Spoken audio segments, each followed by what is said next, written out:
Hey guys, welcome back to the channel. This is story about what if Naruto was touched by the Shinigami at birth and gives him both gift and a curse mark part 1. Before I start, please do support for more amazing content and comments for part 2. Do consider to subscribe my channel and share my video to your friends and check out the description as well. Let's start the video. Naruto was running through the streets. He was weaving through the crowds of living citizens of Konoha with expert grace. His pursuers were less skilled at passing through busy streets, and he was gaining on them. But his bright orange jumpsuit shone like a beacon amongst the moderately dressed people, and they managed to keep him within their sights. Naruto didn't mind. He loved the thrill of the chase. That was why he splashed the two Chunin with neon orange paint. He threw a glance over his shoulder. They had left the busiest avenue, and the two enraged shinobi were gaining on him again. He smirked. Everything was going according to his plan. He kept his pace and headed to a certain lane. The two were almost upon him. He turned to a side street and sped up. The pair followed him. Naruto pulled on a ninja wire nearly invisible to anyone who didn't know it was there. The two Chunin entered the alley exactly as the trap sprung. A tripwire made them stumble, while the stack of empty crates piled up near a wall toppled over. Naruto laughed as his pursuers were buried underneath them. He listened to their angry shouts for a while before heading off. He wanted to be far away when they finally dug themselves out. He noticed Iruka-sensei lurking behind a fence. Naruto saw him through his concealing genjutsu. It covered his body perfectly, but it couldn't hide his soul. He pretended not to notice him until the teacher grabbed his collar. Then he pretended surprise. Iruka-sensei, what are you doing here? Why aren't you in class, Naruto? The academy instructor chastised him. The graduation exam is in less than a week. Do you want to fail again? Of course not, he boasted. I'm an amazing ninja. I'll graduate with no effort at all. Naruto, Iruka spoke in a patient tone, you can't even do a single bunshin. How do you want to graduate? Heh, just you watch, the boy grinned. I'll graduate this year for sure, believe it. I'd believe it if you put as much effort to your studies as you do to your pranks, the teacher chastised him. But that stuff is boring, he pouted. Iruka just sighed exasperatedly and dragged his unruly charge to the classroom. Naruto wasn't boasting. He really could graduate if he wanted. Even though the simple bunshin was still giving him trouble, he could do the Mizu bunshin almost with no effort, as long as there was a water source nearby. The problem was he couldn't explain where he learned it. If most people in Konoha treated him like plague now, he didn't know what they would do if he confessed he could talk to dead people. That was his ability, he could see people's souls, both alive and dead. He figured he gained it when the Kyuubi no Kitsune was sealed into him. Whether thanks to the demon itself or the touch of the death god, he wasn't sure. It wasn't like he could ask. He wasn't supposed to know about the sealing, but there were too many souls lurking around speaking about it. It wasn't easy to find a spirit that would talk to him. The ghosts wandering around were the souls that couldn't find rest, thanks to something from their lives waiting on their conscience, chaining them to the earth. They tended to pace aimlessly, muttering about whatever was bothering them. Only a few retained their minds and were able to hold a conversation with him.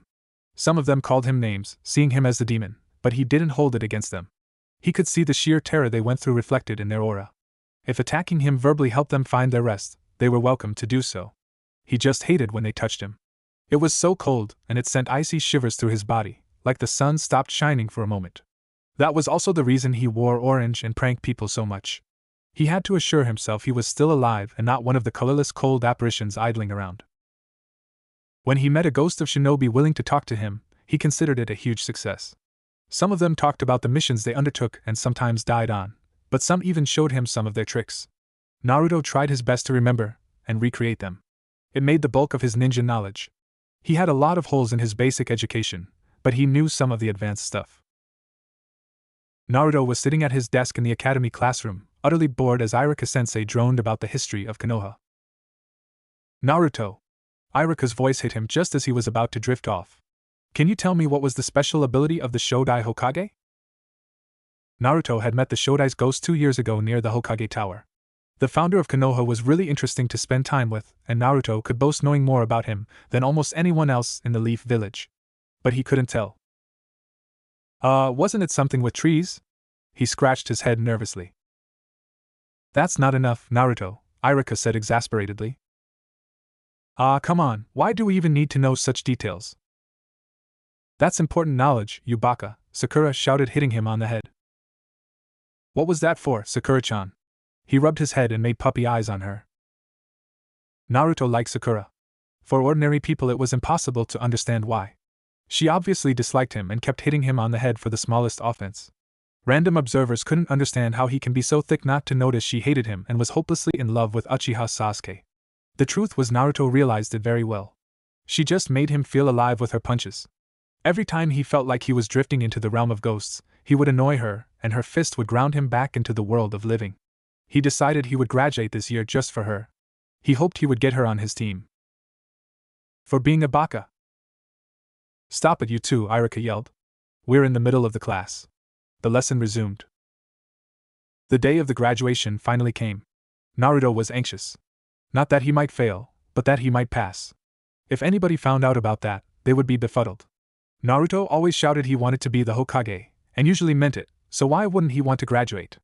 It would be easier to understand if they knew how many dead shinobi he spoke with. It quickly stripped him of all delusions of glory in the shinobi life. He had almost as good understanding of the perils and misery of ninja career as seasoned war veterans. Although he considered himself fairly good ninja for his age, and he was right, he knew there were many better who wouldn't care he was just a kid and would kill him with pleasure. He wanted to get good before going out there. That was why he spectacularly botched his options at earlier graduation, but he couldn't afford to delay graduation any further. His yearmates would be graduating today, and he needed to be among them if he didn't want to look like an even bigger loser than he already did. The morning of the test came and Naruto did his best. The written test gave him trouble. Reading wasn't his strongest skill. Thrown weapons test was better, but he got the worst set of kunai and shuriken the instructors could procure. It was difficult to hit anything with that, but he managed a passing grade. Taijutsu practice wasn't much better. He knew the theory, but he didn't have anyone to spar with outside the lessons. Then came the ninjutsu test. And of course it had to be Bunshin. Naruto watched as the instructors called one pupil after another to a separate room. After a while they returned with a brand new Hittite. Uchiha Sasuke, Iruka called.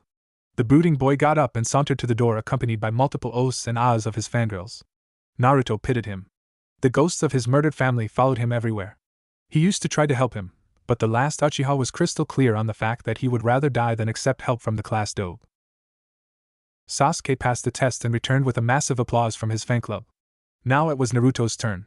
He covertly uncorked the water bottle hidden in his utility pouch before walking to the examination room. Well, Naruto, Iruka said, all you need to do is create 2 perfect Bunshin. Just you watch, Naruto grinned. Bunshin no Jutsu. A large cloud of smoke appeared. Naruto used it to hide his movements and silently created 2 water clones from the supply he brought along. It was a tricky business, because the amount of water was limited, but he had practiced it and proved that with enough control it is doable. He just had to spread the water along the surface of the clones and make them hollow. Unfortunately, chakra control was one area he struggled with. The cloud cleared and Naruto anxiously glanced at his handiwork. To his left stood a perfect copy of himself, grinning. To his right, the clone ran out of water. Its head was missing. No, thought Naruto, frantically willing the clone to form fully. I'm sorry, Naruto, Iruka said, you failed to make 2 perfect Bunshin. I cannot let you pass. No! Naruto shouted. His clones dissolved into puddles. What is it? Iruka asked, startled. His assistant Mizuki looked interested. Mizu Bunshin, Naruto admitted. There was no reason to lie, the 2 Chunin should be able to recognize the jutsu of their own. How do you know it? Iruka demanded. I saw somebody doing it, he answered. It wasn't entirely a lie. And you learned it just like that? Iruka was dubious. Yes, Naruto nodded. I think we should let him pass, Mizuki proposed. He made 1 perfect clone. He was supposed to make 2, Iruka objected. I ran out of water, Naruto explained. If I had more, I could make an army of Mizu Bunshin. There won't be always a supply of water at hand, Naruto, Iruka said.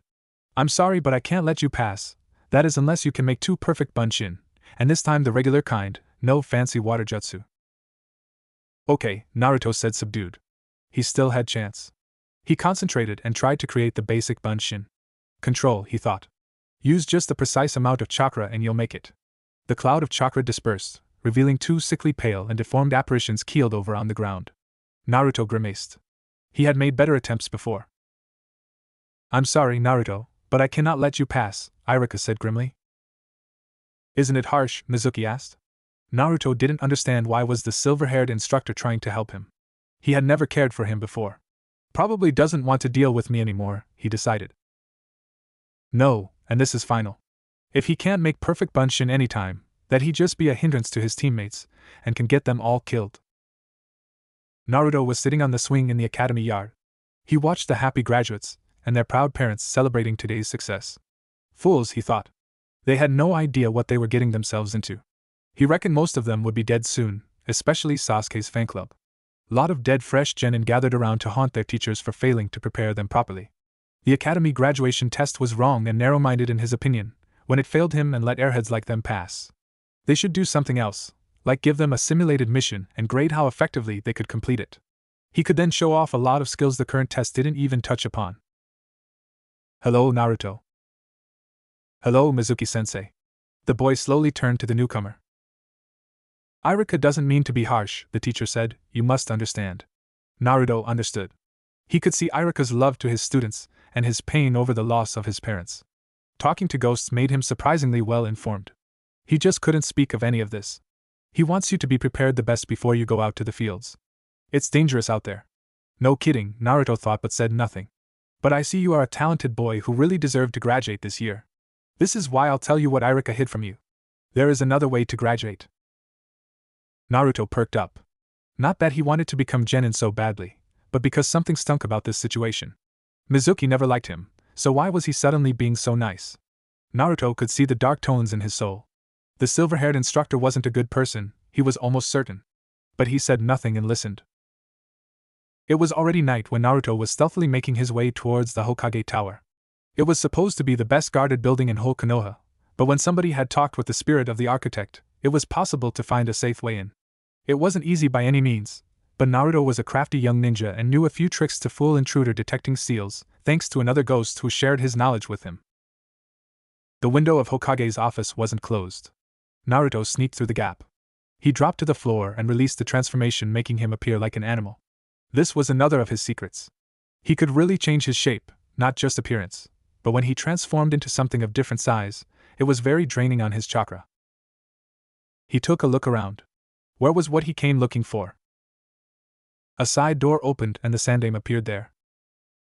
What are you doing here, Naruto? Naruto was sitting on the grass near the shack. Mizuki told him to wait. He was studying the Forbidden Scroll. The first jutsu was a godsend. The Kage Bunshin was exactly what he needed. He carefully studied the description and then started practicing. A few hours later he leaned against the wall with a satisfied smile. He had made it. He was tired, but he was happy. Nothing stood in the way of his graduation now. He waited for Mizuki to appear. Irika came instead. What are you doing, Naruto? The Chunin instructor asked desperately. Oh no, thought the boy, this wasn't supposed to happen. What now? Irika-sensei, he flashed him his patented wide grin. When in doubt, play dumb. That strategy usually paid off. Look, I already learned the jutsu. Can I graduate now? Naruto, who told you that? Irika demanded. Mizuki-sensei did. He told me if I learn one jutsu from this scroll, I'll graduate. That was when Mizuki finally showed up. Naruto saw him in time, but Irika first noticed him only when the kunai flew out of the tree. Naruto jumped out of the way. Irika had no idea his student possessed such good reflexes and tried to protect him. He ended up hit instead, but his flak vest took most of the damage. Irika-sensei, Naruto shouted in alarm. He didn't want anything to happen to the teacher because of him. Mizuki jumped out of the tree. Give me the scroll, Naruto. Mizuki-sensei? The boy put on his best confused expression. What's going on? Naruto, don't. Irika shouted. Whatever happens, don't give him the scroll. It contains dangerous forbidden jutsu.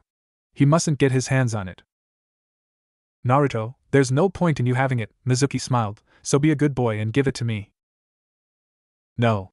I haven't finished studying it yet. I can become an even more awesome ninja with this, and then everybody would love me. Naruto, Mizuki smiled darkly, they aren't going to love you no matter what you do. Do you want to know why? I'll tell you. Don't. Irika shouted, but Mizuki ignored him. 12 years ago, the Kyuubi no Kitsune attacked this village. They told you that the fourth Hokage killed it, but that is not true. No? Naruto looked befuddled. That day a special rule was created. A rule everybody but you knew. That wasn't true, Naruto knew it as well, one man executed for violating it told him.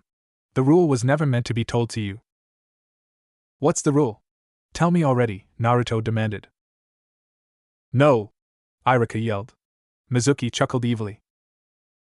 The rule is that nobody was allowed to tell you that the Kyuubi wasn't in fact destroyed. You are the Kyuubi! And you are an idiot. What? Whatever response the traitorous Chunin was expecting, that wasn't it. He didn't get the chance to ponder about it long. Two Anbu appeared out of nowhere, restraining him. Mizuki was startled, but regained his composure quickly. He gathered his strength and managed to free one of his arms. A kunai appeared in his hand and he hurled it at Naruto with all his might before one of the Anbu hit him on the head, knocking him out. Naruto saw the weapon sailing towards him, but he had momentarily let his guard down and wasn't quick enough to get out of its way. Stupid, he thought. Like he never heard all the tales of what got various shinobi killed. Iruka saw it as well, but couldn't get to his student in time. The kunai hit Naruto below the ribs. Iruka watched in horror as the boy toppled backwards. No! He shouted. Then Naruto exploded in a puff of smoke. What? Iruka blinked in surprise. That was a shadow clone, Iruka-sensei, Naruto's voice explained from behind. Iruka turned to see the blonde coming out of the shack. Iruka was confused. This was a trap, he asked. Yes, Naruto confirmed. Good job, Uzumaki said one of the Anbu. His partner had disappeared, carrying the unconscious Mizuki on his back. Now let's return the scroll. Of course. Naruto picked up the scroll and headed to the Hokage Tower. Iruka tagged along. So let me get this straight, Naruto, Iruka said over a bowl of ramen. Mizuki told you he'd let you graduate if you take the forbidden scroll, but you didn't believe him. Naruto nodded between slurps. He was finishing his second bowl. So you sneaked into the Hokage Tower to tell the Sandaime about it. Naruto again nodded. He then decided that you'd lay a trap for Mizuki and allowed you to take out the scroll and learn one jutsu. Yes. Naruto finished his bowl and Ayam hadn't brought him another yet. You then waited for Mizuki on the spot he told you to wait and studied the scroll, while two Anbu watched you didn't try anything the Hokage didn't allow. Naruto nodded, once again slurping the noodles happily. You mastered an A-rank ninjutsu within a couple of hours and then replaced yourself with a clone while the real you hid. Another nod. That is when I came. Oh, and the Hokage promised you he'd make you genin if you can complete the mission successfully. Did I miss anything? Nothing important. You did well, Naruto, Iruka complimented him. I only don't understand why you never do that well in class. Are you sure you want to know the answer? Naruto's tone was somber. It went completely against the image Iruka had of him. He suddenly felt like he was looking at a stranger. Can I have another bowl? The boy asked in his usual boisterous tone, and the odd moment was gone. Iruka shook his head. He must have been imagining things. He didn't ask the question again. Naruto went to the Hokage Tower to get his shinobi registration. Sarutobi was sitting at the desk, a Chunin at his side helping with the paperwork. He showed him his fun registration form and then listened to the lecture about proper shinobi behavior. It was almost worse than listening to the ghost of shinobi droning on how the Hokage sent him on a suicidal mission, apparently sometime during the Second Great Shinobi War. When he was told he had to retake his photo, he showed him the serious one. The elderly man looked at him with an unreadable expression and asked why he couldn't just show it outright. Before he could answer, he noticed another ghost charging at the Hokage, this one of a young child. He briefly wondered what could somebody so young have against the village leader. Then he noticed Sarutobi's eyes straying towards the newcomer. Can he see him too, he wondered. Then he realized the child was still alive. Curse it, I'm losing it again, he realized. Time to visit Sakura-chan. The attacking boy tripped on his scarf and fell on his face. He picked himself up and glared around furiously. His eyes settled at Naruto. You set a trap here, he accused. You tripped over your feet, the blonde corrected. The smaller child looked like he wanted to argue, but that moment a man ran through the door. Are you all right, he asked. And there isn't a trap anywhere. I know there is, the brat claimed. He set it up. He pointed at Naruto. The orange-clad fresh genin didn't see what his problem was, but he definitely didn't like his attitude. Don't blame your clumsiness on others, he said. I'm not clumsy. The short boy jumped at Naruto in an attempt of a threatening attack. It would have been much more impressive if he didn't trip over his scarf again. He would have landed quite painfully if the blonde didn't catch him. Let go of him. The man with glasses and bandana shouted. Geez, can't they show a bit of gratitude? I just saved the brat from hurting himself. What's his problem anyway? Oh, wait, I already know. Yeah, let go of me, The brat in question punched Naruto's arm. "'Cause I'm the Hokage's grandson." He looked at the older boy challengingly, like he expected him to do something. Spoiled brat, decided Naruto. Does he think he has it bad? He needs a wake-up. So what? He shouted back daringly. So come on. Go ahead and punch me, if you aren't like all the others. The young Jinchuriki had no idea what was that about, but this twerp was seriously annoying him. He decided to ignore the fact that the Hokage was watching and punched. He barely put any force behind it, but the younger boy was so surprised that he fell down and stared at Naruto stupidly. "How dare you," yelled the bespectacled man. "How dare you punch the honorable grandson? And you, honorable grandson, don't lose your time with the likes of him. You should focus on training instead. If you learn shinobi arts from me, an elite tutor." Naruto listened in disbelief as the man droned on. This is what the poor kid has to put up with every day. Most ghosts aren't that bad. I owe him an apology. Bah, I'm not apologizing to anyone. He noticed the kid was slowly inching towards the door. He decided it was a good idea. He already handed in his papers and he didn't have to be there anymore. He quietly made his way out. The man with bandana didn't even notice it, still engulfed in his monologue. So was the dead guy behind the Hokage. Naruto noticed he had picked up a stalker. Not another one, he groaned inwardly. But unlike Hinata, he didn't need his special sense to detect this one. The mop of dark brown hair was popping everywhere, around corners, behind trees, above a sideways held camouflage cloth. The blonde decided that enough was enough. He turned around and snatched the cloth away, revealing the completely unashamed figure of Hokage's grandson. "Impressive, you could see through my cover," the brown-haired boy said. "Not impressive at all, considering your utter incompetence," thought Naruto, but before he could say it, the brat continued. "It seems the rumors about you are true." "That depends. I'll make you my boss." "What?" "Just what I need, being a boss to a tiny whiny brat." "You heard me. You'll be my boss and in return you'll have to teach me a jutsu." "Really a spoiled one," the blonde scowled. "Please, boss?" The child unleashed the dreaded puppy dog eyes. Naruto never had to face them before, and thus had no reason to develop a tolerance. Besides, it sounds good to be called boss for once, he thought. Now what to teach him? He smiled. He had the perfect idea. It might even give that stuffy teacher of his an aneurysm. Naruto and Konohamaru, as his self-appointed apprentice introduced himself, were taking a break from their training. The blonde had to admit that his new pupil wasn't a bad character, that is when he wasn't currently being a brat, which didn't happen often. He found himself enjoying his company, even if his student was completely incompetent at what he was trying to teach him. He asked him a question that was bothering him ever since the dark-haired boy made his appearance. "Why do you keep attacking your grandpa like that?" Konohamaru then launched into an explanation of his name, and the so-called curse it meant for him. Naruto listened in silence. "You got it backwards," he said when the younger boy finished. "You have to first become a great and respected ninja and only then you can be considered for the new Hokage. And that isn't going to happen if you insist on being a brat." "What do you know about me?" Konohamaru shouted in rage. "Seems we're back to brat again," he sighed. "If that's how you want to play. If you want to be Hokage, then beat me first," Naruto shouted with enthusiasm. "You bet I will. From now on we're rivals," Konohamaru responded in kind. I liked him better as my underling, Naruto thought. Can I turn it back? Probably not. "You're on," he shouted. Then he noticed somebody approaching rapidly. Oh no, he thought when he recognized him. Then Ebisu jumped onto the clearing. "Come home, young master," the self-proclaimed elite tutor commanded. "If you want to become Hokage blah blah blah blah." "No," his charge shouted. "I'll defeat the old geezer, so don't stand in my way. I'll defeat you too. Sexy no jutsu." Konohamaru outdid himself. Ebisu's jaw hit the ground upon seeing the gorgeous brunette, and even one of the ghosts present looked like he would have gotten a nosebleed, if he still had blood. Naruto felt pride at his new friend's accomplishment. "Well done, Konohamaru," he praised his pupil. "Now behold the true master's work. Harem no jutsu." Ebisu couldn't handle it anymore and fainted. "I see I still have much to learn before I can beat you, rival," Konohamaru said, now back in his original form, wide-eyed. "But I will beat you. I'll do it in no time.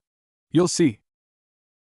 "You'll have to work long and hard before you can get as good as me," Naruto smirked. "And I'll be working hard in the meantime too. If you want to be the Hokage, you have to go a long way and you can't take any shortcuts."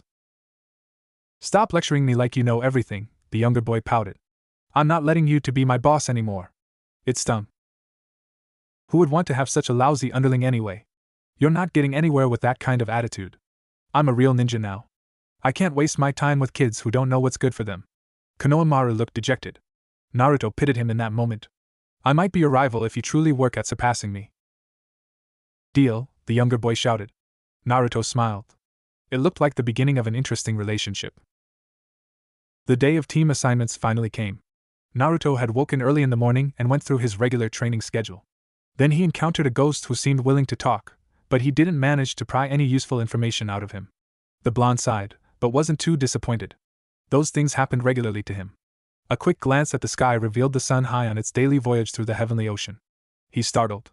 He spent there more time than he had thought. Now he might miss the grand occasion. He took one look at his clothes. At one point he tried sparring with his shadow clone and ended rolling through the dirt. The sweat he had worked up in the unusually hot weather didn't help either. He wrinkled his nose. He would have to change before going to the academy. He ran home at the highest speed and took a quick shower, then put on his best orange jacket. It looked almost the same as all his other ones, but this one had less tears in it. His stomach rumbled. He had no time to prepare breakfast, but he could grab something ready. Unfortunately, his fridge was understocked, the only available option being a carton of milk. Naruto sniffed it suspiciously. It had been there for quite some time. Was it still good? The boy wasn't sure, but his growling stomach overrode his brain. He downed it in a few gulps. He wiped his mouth in his sleeve and ran towards the academy. It turned out he wasn't as late as he had originally feared. When he surveyed the room, he noticed several people he knew had passed were still missing. He had to answer the uncomfortable question of what he was doing there when he failed the graduation and then looked for a place to sit. There seemed to be 2 places empty besides Sasuke, but he could see his parents sitting there. There was another next to Hinata, but he feared the stalker girl might faint at his close proximity. He had once considered getting close to her, but he refrained in the end. He didn't want to drag her into his world. Then he noticed 2 latecomers nearing the classroom, and his decision was made. He sat right into the misty form of Uchiha Mikoto, ignoring the chill running through his body. He got the faint impression that the dead matron scowled, but he didn't care. He watched with amusement as Sakura and Ino fought furiously over who got into the room first. He couldn't decide whether their rivalry was funny or annoying. The girls finally burst through the unfortunate door and Sakura walked up to Naruto. "Move out," she commanded. "I want to sit next to Sasuke." I can't see why, thought Naruto. Uchiha Fugaku was already occupying the seat, sneering at the world. "Can't you sit next to me?" he pouted. She scowled. Ino scowled. Mikoto, standing beside her, mirrored the action. "Please," he added. Sakura, instead of answering, just hit him on his head, and jumped over him right into the body of Uchiha Fugaku. The dead clan head sneered and then turned to Naruto. "It's your fault," he said. The blonde ignored him. He never understood why the Uchiha clan acted like their demise was his fault. He knew he shouldn't show any sign of noticing the spirit at all, but he couldn't keep the scowl from his face. The clan patriarch took offense. He struck the boy. Even though he couldn't physically harm him, the cold floating into his veins was very, very uncomfortable. Naruto couldn't bear it anymore and jumped from his seat. Unfortunately, at that moment, a boy sitting in the lower row, Kuda was his name, moved and pushed Naruto in such a way he fell right on Sasuke. Their faces touched. Oh no, thought the blonde. He pushed himself off, but the damage was already done. Sakura towered above him, her eyes blazing with fury. Ino's figure was only slightly less menacing. Naruto knew he was in for it. Well, I said I needed it just yesterday. Naruto pushed himself into his seat. That was more than I bargained for, he thought. His whole body was hurting and even his enhanced healing would take quite some time to undo all the damage the enraged Sasuke fan club had inflicted. Every occupant of the classroom, dead Uchiha included, was sneering at his misfortune. Finally, Iruka-sensei entered the classroom and everybody's attention turned to him. "Quiet," he ordered, and the chatter died down immediately. Then he launched a speech about their upcoming duty as shinobi of Konohagakure and the various perils accompanying their career choice. If he really wanted to make a lasting impression, he shouldn't be so boring, Naruto thought. He noticed several people dozing off, not only the obligatory slacker Shikamaru. Finally the speech ended and the main event came, namely the team assignments.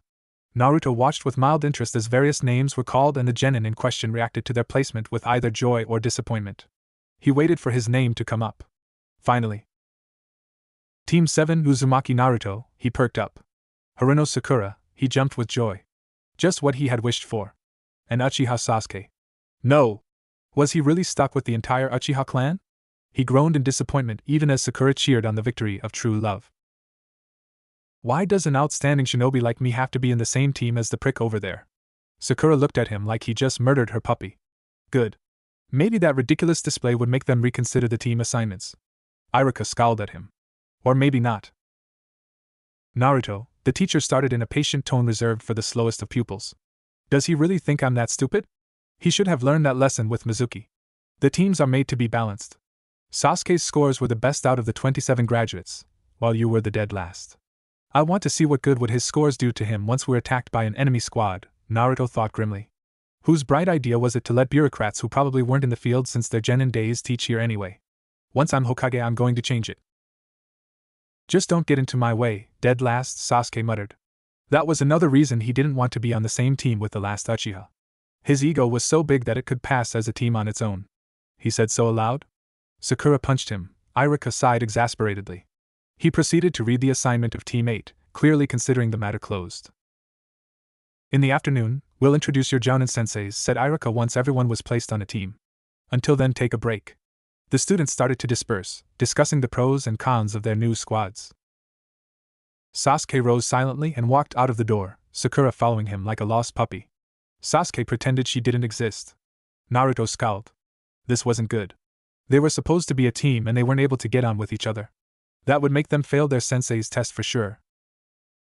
Naruto had heard about the test from one poor little graduate who failed it, and was so desperate he committed suicide. He then wandered around the training grounds, muttering about teamwork, bells, and one-eyed perverts. Naruto never quite gathered what exactly was the test like, but he knew it was a team pass or fail. He had to explain it to his teammates, and get them to at least tolerate each other for the time being, else they were sure to fail. For a moment he considered failing on purpose to get out of Sasuke's team, but then decided against it. Considering what trouble he had with graduation this year, they might be able to block him entirely the next. And besides, he really wanted to be with Sakura. It meant he had to talk to two people who didn't want to speak to him.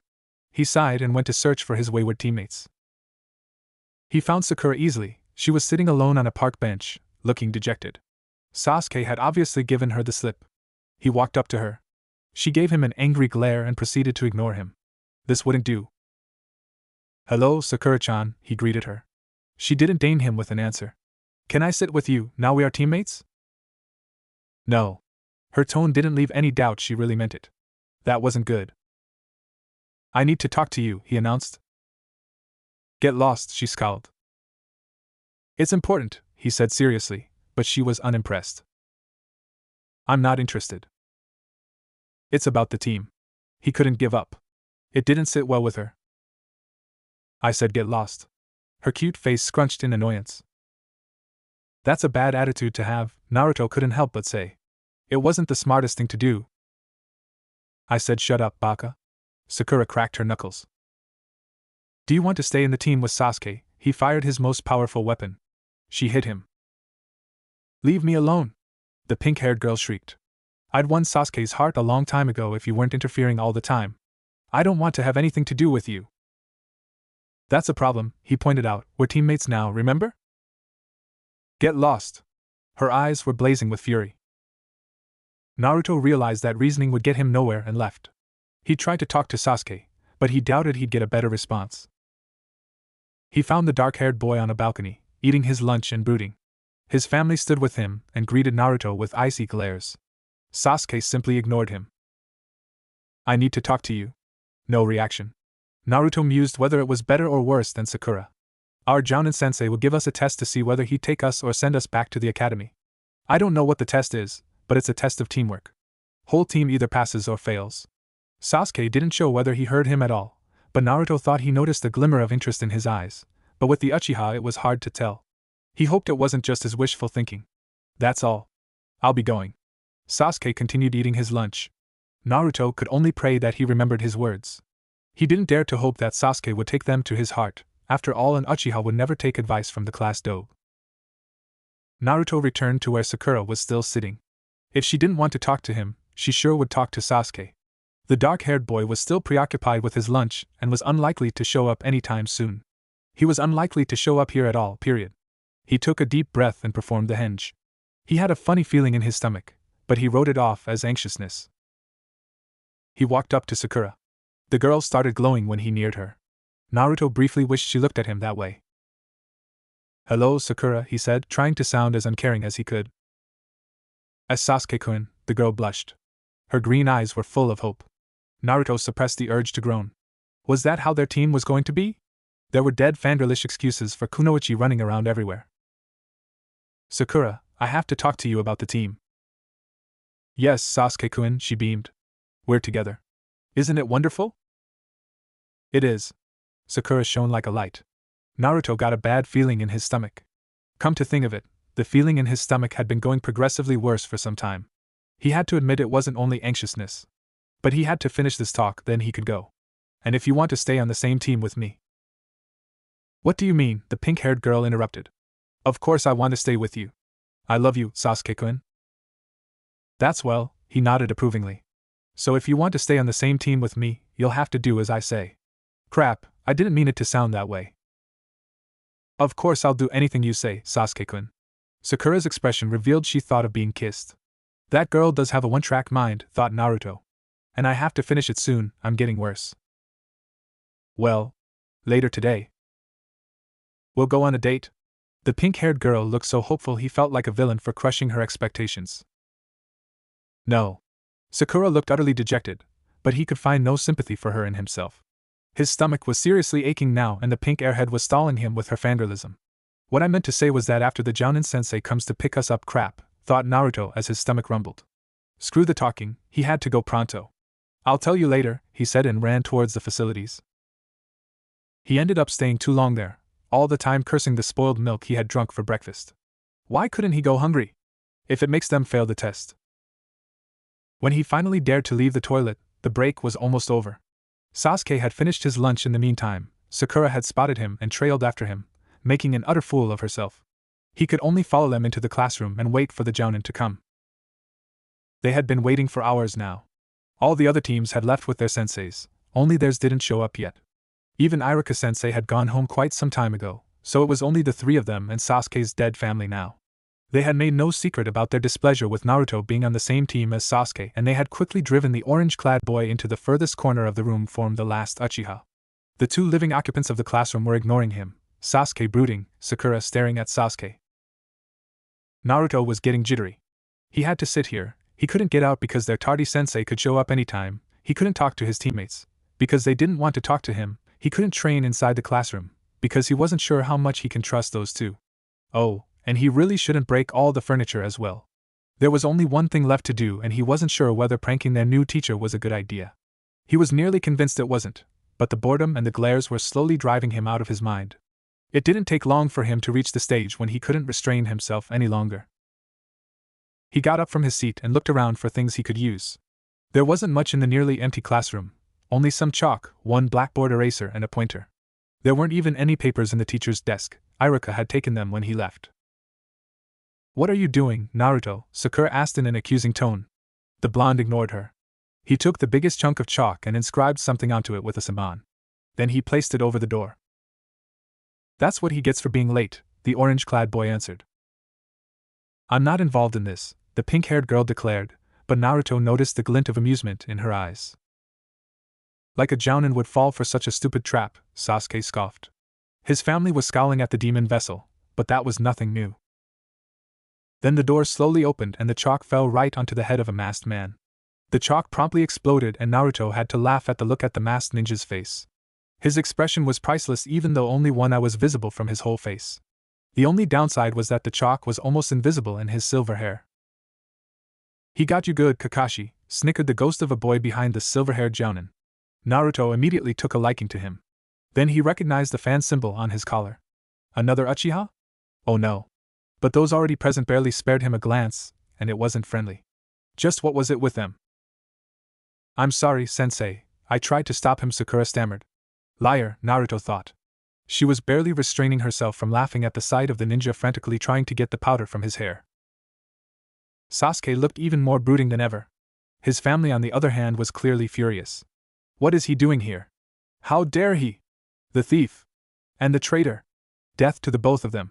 Now that sounds like there is some interesting history there, the blonde mused. I wonder what it could be. How to say this? Kakashi scratched his chin through his mask. A white smear appeared on the black cloth.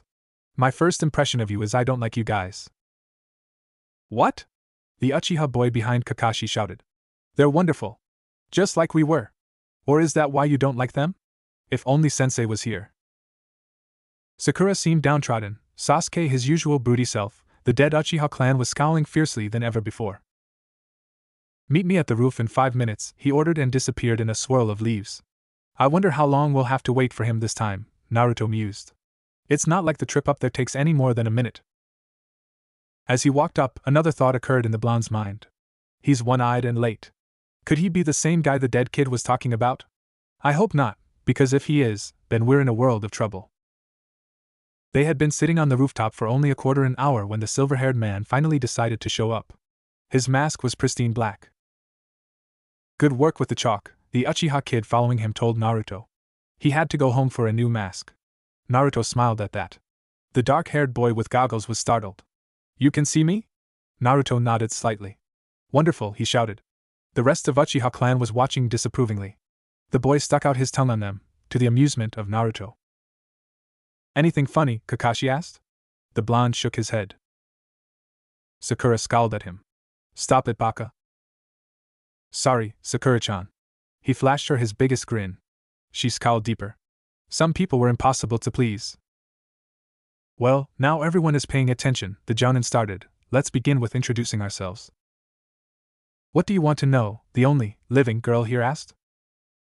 How about your likes, dislikes, your dreams about the future and things like that? The one-eyed man replied unenthusiastically. Why don't you introduce yourself first? Naruto suggested. Yes, Sakura agreed. You look kind of suspicious. Yes, the dead Uchiha boy shouted. So this is Hatake Kakashi. He is the biggest prick you'll ever meet. His hobbies are reading porn, failing students, and let's not forget reading porn. His dream for the future is to get an even bigger stick up his rear. Naruto had to bit his tongue to prevent laughing aloud. Oh, me? The masked man looked like it was the biggest bother ever. My name is Hatake Kakashi. Silliest name ever, his companion commented. I have no desire to tell you my likes or dislikes. You're still under 18, the goggled boy added. Dreams for the future, Still not a shred of imagination, the boy sighed. And I have a lot of hobbies. Like reading one book over and over again. So all he told us is his name, Sakura scowled. I don't understand how she was the smartest girl in class, if she cannot deduce anything from this, Naruto mused. Though compared to the rest of Sasuke's fan club. Now it's your turn, Kakashi said. Let's start on the right. Yash. My name is Uzumaki Naruto. What I like is cup ramen. What I like even more is when Irika-sensei pays for my ramen. What I dislike is waiting 3 minutes for my ramen to cook. And my dream is to surpass the Hokage. You told us nothing about yourself, so don't expect us to tell you anything in return, he thought. Hobbies, pranks, I guess. I see, muttered Kakashi in a way that indicated he didn't see at all. Naruto was liking him less and less, and he never liked him to begin with. Next, the Jounin commanded. My name is Uchiha Sasuke. There are a lot of things I dislike, and I don't really like anything. Moron, the goggled Uchiha boy commented. And I can't really call it a dream, but I have an ambition. The resurrection of my clan and to kill a certain man. As expected from my son, Fugaku said. Kill the traitor Sasuke. The rest of his clan nodded vigorously, only the one behind Kakashi looked troubled. Sakura looked at her idol with hearts in her eyes. Kakashi's expression was unreadable. Naruto didn't like it one bit. This was the first time he heard Sasuke say that, and he was taken aback at the sense of dark purpose radiating from the boy. I definitely have to do something about it, he decided. Oh. And lastly the girl, the Jounin pointed at Sakura. It sounds like he didn't even bother to learn our names beforehand, Naruto realized. Did he decide to fail us the moment he was assigned to us? Well, looking at us I can't really fault him, but shouldn't he at least pretend to try? My name is Haruno Sakura, the pink-haired girl started blushing. The thing I like, her eyes flickered to Sasuke, well the person I like is her blush deepened, and my dream for the future her face now competed with her dress. Oh yeah. Just like Rin, grinned Kakashi's dead follower. What I dislike is Naruto. She didn't have to shout it, the blonde thought. I take it back, the boy with goggles said. She's nothing like Rin. My hobby is once more. She looked at Sasuke and giggled. Kakashi rolled his single eye. Okay. So far for the introductions. Tomorrow we'll start our duty as shinobi. Yeah, duties. Naruto shouted, mostly to relieve the tense atmosphere. The attempt completely failed. First, we are doing something only with the four of us, Kakashi announced. Not that again. His companion grabbed his head. Can't you skip it for once? Kakashi didn't answer, being unable to hear him. Naruto was now genuinely interested and also a bit apprehensive. Was that the dreaded genin test? What is it? He shouted to relieve some of his anxiety. Survival training, the silver-haired Jounin answered. No! Anything but that, the boy with goggles wailed. Survival training, Naruto asked. Why is our first duty training? Sakura added. We had enough training at the academy. And it prevented you from chasing Sasuke more, didn't it? Naruto couldn't help but think. This isn't normal training, Kakashi explained. This time I'm your opponent. Can't you skip it for once? The dead Uchiha made a show of tearing out his hair. Then what is it? Naruto really wanted to know. Kakashi chuckled. The blonde could easily detect the nasty undertones. What's so funny, sensei? Sakura asked. Well, it's just that when I tell you this, you guys are totally going to freak out. Which is exactly what you want, you sadist, Naruto thought. Freak out? He asked aloud. He freaked out when sensei told us, his dead teammate revealed with a snicker. Of the 27 graduates, only 9 will be chosen to become genin, Kakashi announced. Liar, the boy with goggles shouted. The rest will be sent back to the academy. This training is a very difficult exam with a failure rate over 66%. In Kakashi's rendition it's 100, his companion commented. So he really is the one who drove that poor kid to suicide, Naruto mused, and he looks totally unrepentant. Sakura looked startled, Sasuke brooded. His dead family was furious. Don't you dare fail my son, Fugaku snarled. Mikoto nodded in agreement, the expression in her eyes fiery. Kakashi was oblivious to them. I told you you'd freak out, he started laughing. I really don't like him, Naruto decided. Shouldn't I fail on purpose just to get out of this freaky team? Then Kakashi's dead teammate kicked the giggling Jounin. Cut it off, he shouted. If only sensei could see you now, he would be ashamed. Naruto decided that this team had its redeeming qualities. What? But we worked so hard. What's the point of graduating? Naruto wanted to shout something else, but he restrained himself from calling his new sensei names. Oh, that, Kakashi said lazily. This was just to select those who have the chance to become genin. Everybody present, alive or dead, scowled at him. The silver-haired ninja was completely unperturbed. What? Anyway, tomorrow you have to show your real skill on the training ground, Kakashi announced. That's not true, the ghost of the Uchiha boy disagreed. Bring all the shinobi tools you have. Oh, and skip breakfast, you might throw up. You'll come hours late again, his dead teammate pointed out. The details are on this paper. And don't be late tomorrow, the silver-haired man commanded. Like it matters, his companion snickered. You're going to be 3 hours late as usual. Honestly, Kakashi, even I wasn't that bad. Might throw up, Sakura worried. Is it really that tough? Tougher, the boy with goggles replied. Kakashi then handed each one of them a paper. The pink-haired girl studied hers like her life depended on it. Sasuke scanned his and then crumpled it. My son will not fail, Fugaku said. Naruto briefly wondered whether the last living Uchiha in Konoha could hear it. Don't even bother reading it, the dead Uchiha outcast advised Naruto. I'll tell you how to pass the test tomorrow. The orange-clad genin shot him a questioning look. The ghost nodded. Kakashi disappeared in a swirl of leaves. Sasuke got up and walked away, his dead family and Sakura trailing behind him. Naruto remained on the roof alone only with his new friend. So what should we do tomorrow? He asked. And why do you want to help us? And by the way, what's your name? Oh, I forgot. I'm Uchiha Obito from the great and famous Uchiha clan. Or it once used to be a great and famous clan, he added downtrodden. And I want to help you because it would help Kakashi.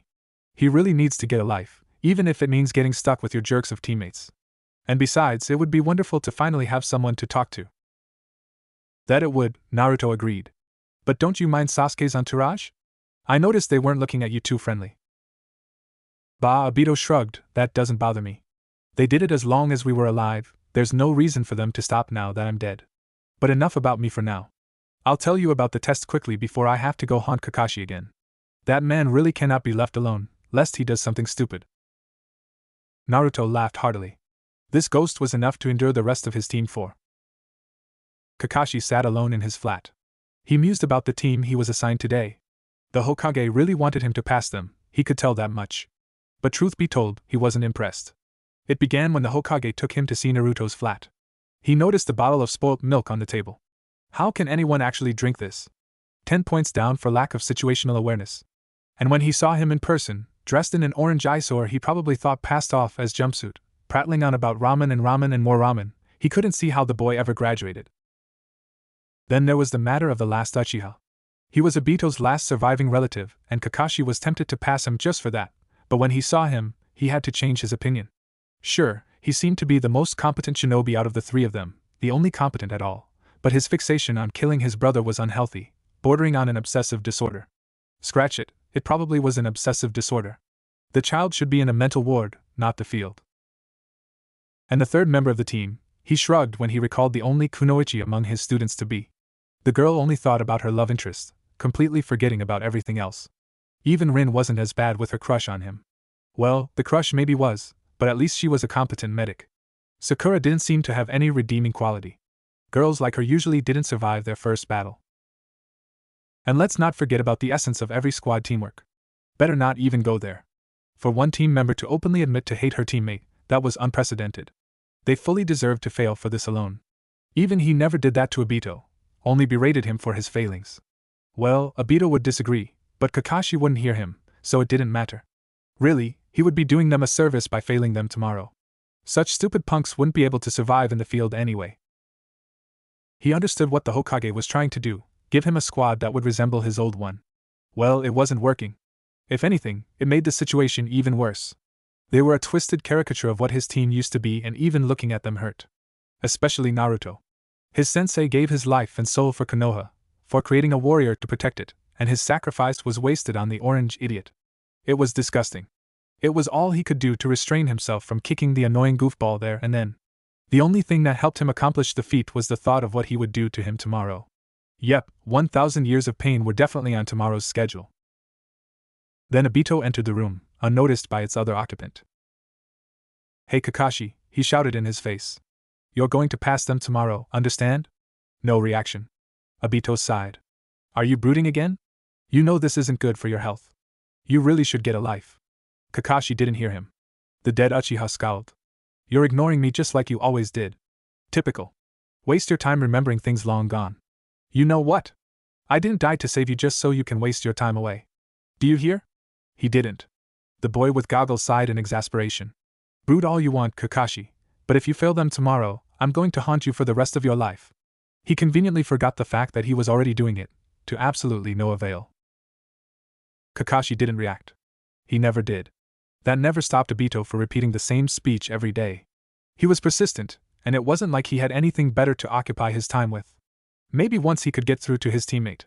And if not him, then maybe someone else will. Maybe. The morning dawned bright and clear, when the three genin gathered on Training Ground 7. All of them were carrying large backpacks on their backs and all of them were yawning, Sasuke and Sakura from not being used to getting up so early in the morning, Naruto from being awake most of the night.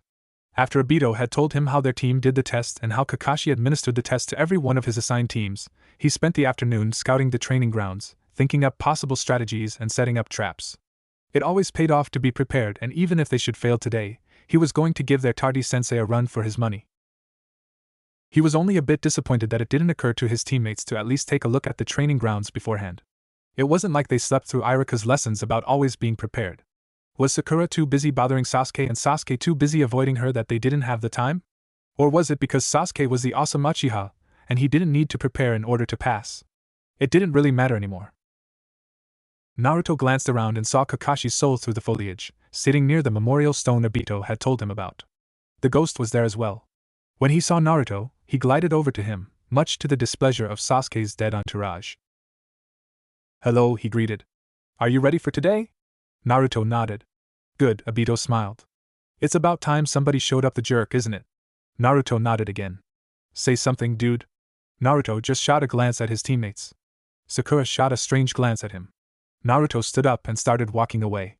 He wanted to talk to Obito in peace. Where are you going? Shrieked Sakura. She was sleepy and hungry and all in a bad mood, and Naruto gave her a perfect outlet for it. I'm just taking a walk, Sakura-chan, he explained. We are supposed to wait here, Baka. I'm not going far. Our sensei can show up any time, the pink-haired girl scowled. Ah, Sakura. He came 3 hours late yesterday, and he couldn't even get to the roof on time. What makes you think he'll show up promptly today? The kunoichi had no answer. Sasuke pretended he didn't hear them. Go and don't come back, you demon, and the traitor as well, Fugaku snarled. Go, Mikoto added. Naruto obeyed. Nobody tried to stop him. So what do you want? He asked once they were out of sight, and hopefully earshot as well. Me want something? Obito had a too innocent expression. Then why did you come? Can't I just come visit? You can, but you make me look like a lunatic, talking to thin air and all. He gestured towards his teammates. They already think I'm an idiot. Then let them, the Uchiha suggested. That's easy for you to say, the blonde scoffed. You aren't stuck on a team with them. Am I not? I can't leave Kakashi, remember? Sucks for you. Tell me about it, Obito rolled his eyes. He's coming here, Naruto whispered. We have to quit. You're no fun, Obito complained, but Naruto ignored him. He returned to his teammates. They eyed him strangely, but he had lots of experience ignoring it. After a while he noticed even Kakashi going away. He yawned and laid down to catch on lost sleep. What are you doing, Baka? Sakura scolded him. Sleeping, the blonde replied. That is until you woke me up. I can't understand how you can sleep at a time like that, the pinkette huffed. Easily, he explained. I lay down and closed my eyes. Baka, she scowled. Our sensei can show up any time. I don't think so. He could see Kakashi once again staring at the memorial stone out of the corner of his eye. He snuggled down comfortably and closed his eyes once more. Sakura huffed, but didn't bother him anymore. He promptly fell asleep. Kakashi was staring at the memorial stone.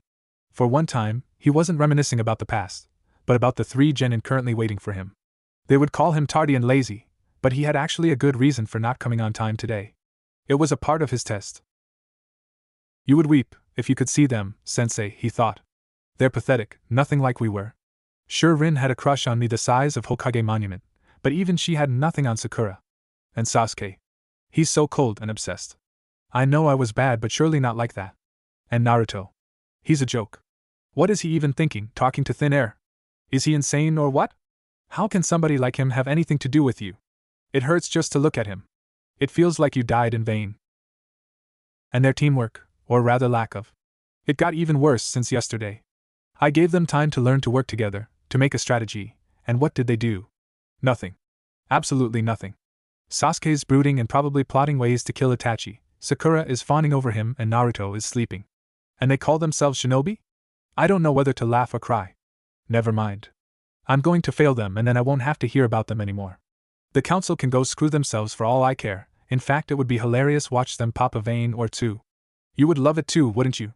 I know how much you dislike dealing with them. Hey, Kakashi, Obito called. Don't you think you left them waiting long enough? The Jounin didn't answer. He obviously didn't think it was long enough. Obito sighed. This was going to be a long and boring wait. Naruto. Hey! Naruto!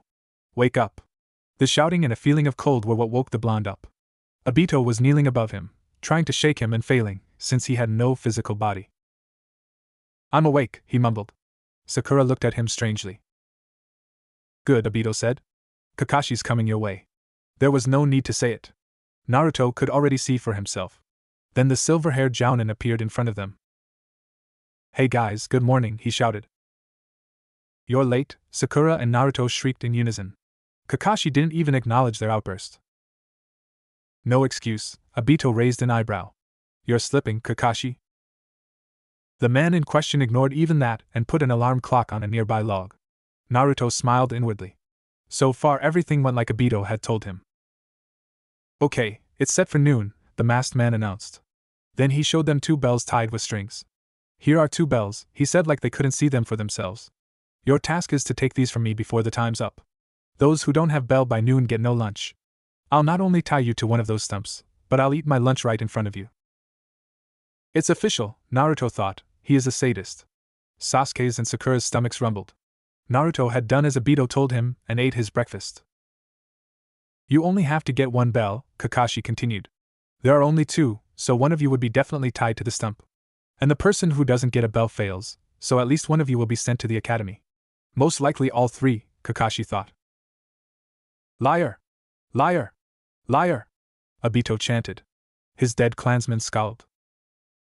My son won't fail, Fugaku said. Mikoto nodded in approval. If you want, you can use shuriken and kunai, the jounin offered. You won't succeed unless you come at me intending to kill. But you'll be in danger, Sakura stammered.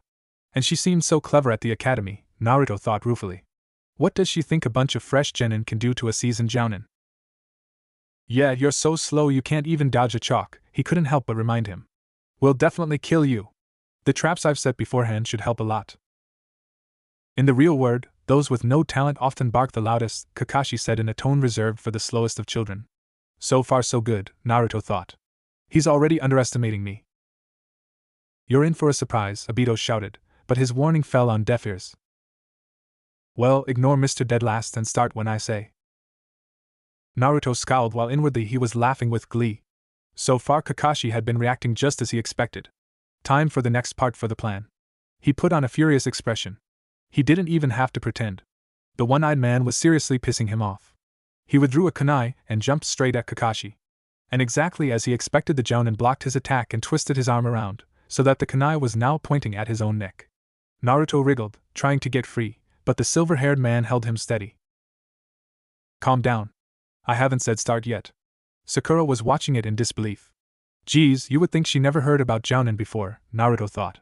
Sasuke on the other hand finally looked genuinely interested in something. Why so harsh, man? Obito shouted. Just kill the demon already, Fugaku advised. Well, you seem finally prepared to come at me with the intent to kill, Kakashi said with amusement. So you've finally acknowledged me?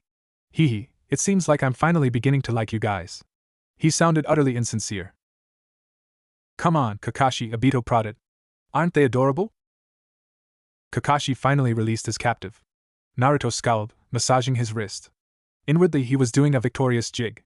Mission accomplished, the tag was safely in the place. Now he only had to wait for the right moment to activate it. Begin! Kakashi shouted. The three genin scattered.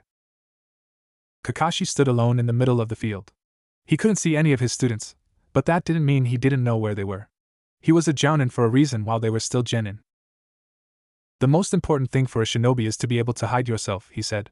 Nice, they're hidden well, he thought. Then an orange eyesore appeared right in front of him. He closed his eye in exasperation. Sensei, is that even possible? He's a complete idiot. Come here and fight me, Naruto shouted at the top of his lungs. It made Kakashi wince. I said fight me, the blonde repeated. You're a little bit off, Kakashi replied. No, you are, Obito corrected. The only thing that's a bit off is your haircut, the orange-clad genin called, running towards Kakashi. The jounin reached into his pocket. The genin slowed his approach, watching him warily. Shinobi fighting lesson number 1, Taijutsu, Kakashi said in the talking to an idiot voice. Tell me you aren't going to do that, Obito whined. Please no, Kakashi took out a small orange book. Oh no! Obito clutched his head. Do you have to read it all the time? Get a life finally, why don't you, man? What's wrong? Kakashi taunted. Hurry up and attack me. But hey, what's with the book? He's a pervert, Obito explained. Pervert. Pervert. Pervert. Pervert. Pervert. I just want to know what happens next, the silver-haired man answered. Oh man. You've read it only about 100 times. But don't worry, it won't make a difference against you, guys, the open pervert added. Naruto just about had it. Kakashi was going down, painfully. I'll totally kick your ass. He attacked Kakashi. The jounin blocked without effort, his attention seemingly concentrated on the book. This went on for a minute until Kakashi got bored with it, and with great speed appeared behind Naruto. A shinobi isn't supposed to get caught from behind Baka, he said, folding his hands into a seal, still holding the book between his palms. Not that, Obito wailed. Anything but that. Naruto, run away, you're going to get killed, Sakura shrieked. Maybe there is hope for us, Naruto thought. Too late, Kakashi announced gleefully. He slammed his fingers into Naruto's butt.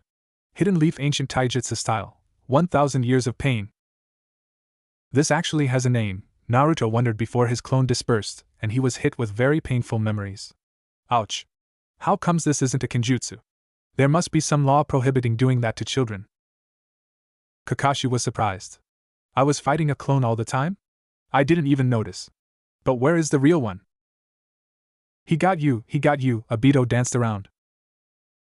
Naruto in his hiding spot smiled.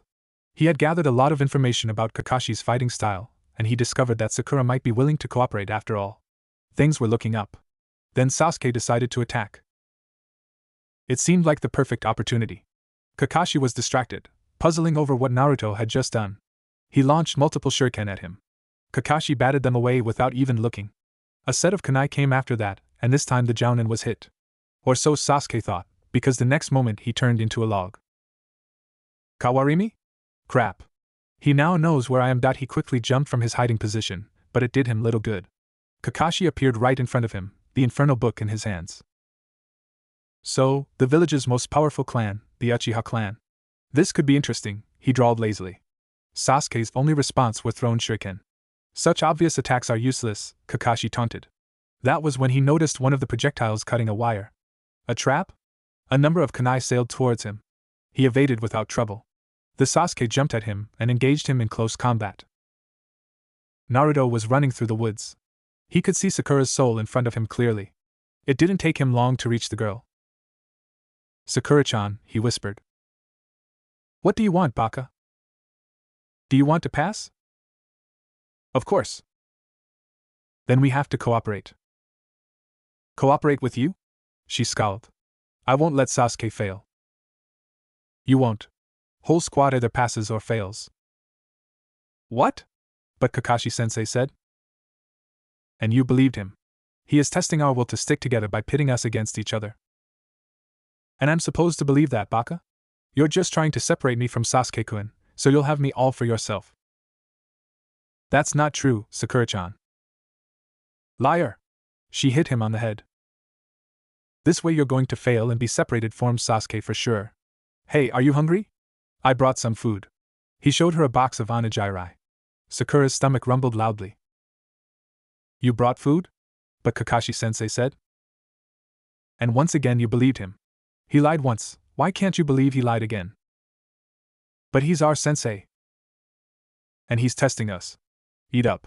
Your brain is going to work better with some fuel. She punched him again. I take it as thank you? He rubbed his sore head. Then he was assaulted by memories from a dispelled clone. Kakashi just got Sasuke, he announced. What? Sakura startled. How do you know? Naruto ran through the memories in his head. The Uchiha had put up quite a fight, but to no avail. Kakashi was too good for him. And in the end, what had possessed him to stand so long on one spot? Wasn't he supposed to be a genius? He should know better than that. Now I know you are a liar, the pink-haired girl scoffed. Get lost, I don't want to do anything with you. She stood up and ran off. Naruto sighed. This wasn't going well. He created a Kage Bunshin to follow Sakura and went to find Sasuke, but he didn't have much hope in the Uchiha listening to him. Sakura was racing through the trees. She had to find Sasuke-kun quickly. She couldn't believe Naruto when he said that Sasuke was already defeated, but there was always doubt. What if something really happened to Sasuke-kun? Then she saw Kakashi standing in front of her, reading his book like he didn't have a care in the world. He didn't notice me, he thought. Sakura, behind you. She turned startled. Kakashi-sensei was now standing directly behind her, his hands forming the rat seal. Leaves swirled around, obscuring her vision. When they cleared, Kakashi was nowhere to be seen. What was that? What's going on? Where's Sensei? She thought frantically. Sakura. That voice. Sasuke-kun. He's calling for me, Kaya. Inner Sakura was dancing with glee. She ran where she heard the voice from. There was Sasuke leaning to a tree trunk, kunai and shuriken protruding from him, blood flowing freely from his wounds, his leg twisted at an unnatural angle. Sasuke-kun, she whispered. She couldn't believe it. So Naruto was right after all. Aya! She screamed and fainted. That might have been a bit too much, Kakashi muttered, not even lifting his eye from his book. Naruto scowled. Sakura had refused to work with him, and now she was out. And she fell for a genjutsu, of all things. Wasn't she supposed to be good with them? And Sasuke claimed he didn't want anything to do with him even though he was stuck up to his neck in the ground. His dead clansmen were standing around, talking about how this was undignified and shameful for an Uchiha, and Fugaka kept repeating that his son wouldn't let himself be captured like that. Sasuke was scowling furiously and insisted that he didn't need Naruto's help, to the approval of the rest of his clan. Naruto's suspicion that he was aware of them was strengthened. He left a shadow clone with Sasuke in case the boy changed his opinion. He now had no choice than try and get the bells by himself. It went against the spirit of the test, but he might be able to salvage the result by donating them to his teammates. He looked at the sky. Noon was nearing rapidly and his time was running out. He had to hurry. Finding Kakashi was no problem. He was still near where Sakura lay, flipping through his book lazily. It wasn't good position to launch his plan. He'd have to lure the Jounin closer to the river first. He made several clones and sent them to their positions. Then he stood at the clearing where he had fought the silver-haired man before. "Hey, Kakashi," he shouted. "Are you up for a rematch?" Kakashi sighed. Was that even possible? Didn't the kid ever learn anything? But wait, the last time it was a clone. What was this one? Was Naruto planning something? It would be better to be careful. But he was only a genin. What could he possibly do? He walked slowly towards the orange-clad boy, book still in his hand, his eye seemingly fixed on it, but his attention was elsewhere. He suspected a trap waiting for him somewhere, but he was confident he could avoid whatever the genin had prepared for him. "Say, Naruto," he drawled lazily, "what makes you think you'll fare better now that you did before?" "You'll see." Obito grinned. "It's really something. You're going to like it. Well, maybe not you, but I certainly will." "Why don't you come and see for yourself?" his loud student taunted. So it's really a trap, Kakashi thought. I wonder what it is. Probably nothing too dangerous, but what if it damaged my precious book? Nah, that would be showing him I take him seriously. He walked with the book still opened in front of his face. Maybe it was thanks to this that he missed Naruto's victorious smile. "You're going to get it," his dead Uchiha teammate shouted into his ear, which had absolutely no effect on the masked man. Naruto waited until the silver-haired man almost reached him before springing into action. He jumped forward and threw a violent kick at Kakashi, which the Jounin batted away lazily. But in the next moment he realized he was surrounded by dozens of Narutos. How did they appear so suddenly? He had no time to perform the technique. He decided it didn't really matter. What mattered was that he wasn't able to block all their attacks with one hand preoccupied. One of the clones came dangerously close to getting the bells. He escaped via a quick kawarimi and moved to put his book back into his pouch. That was when he realized he didn't have it anymore. "Loser! Loser!" Obito's sing-song dancing around. Kakashi was worried. Where was his book? Did he accidentally drop it while fighting the Kage Bunshin? His questions were soon answered by a loud shout. "Hey!" The one-eyed man looked to where did the voice come from. He saw a Naruto standing in the river, holding his prized possession right above the surface. Oh no, thought Kakashi. One wrong movement, and he drops it into the water. The thought was enough to make him hyperventilate. "I have your precious," the orange brat boasted.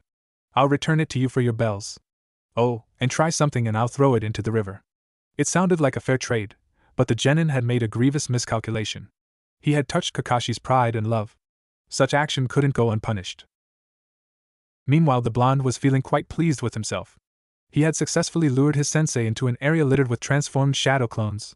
One of them had managed to successfully switch himself with Kakashi's book when the Jounin loosened his grip on it, and yet another had grabbed the Ika Ika Paradise and exchanged himself with a clone standing in the river, on a place surrounded with traps. Now he held Kakashi's prized possession hostage. From what Obito had told him, the one-eyed pervert would do anything to get it back. Kakashi reined his racing heart under control. He couldn't afford to do anything that would endanger his precious. He tried to play it cool. "And why should I care?" he shouted as disinterestedly as he managed. "I could buy another one anytime." "I suppose you might," the Jinchuriki admitted, "but it wouldn't have the author's autograph with a personal dedication." How did he notice it so soon? Kakashi sweated. "He owned you," his dead teammate gloated. "Admit it and give him the bells.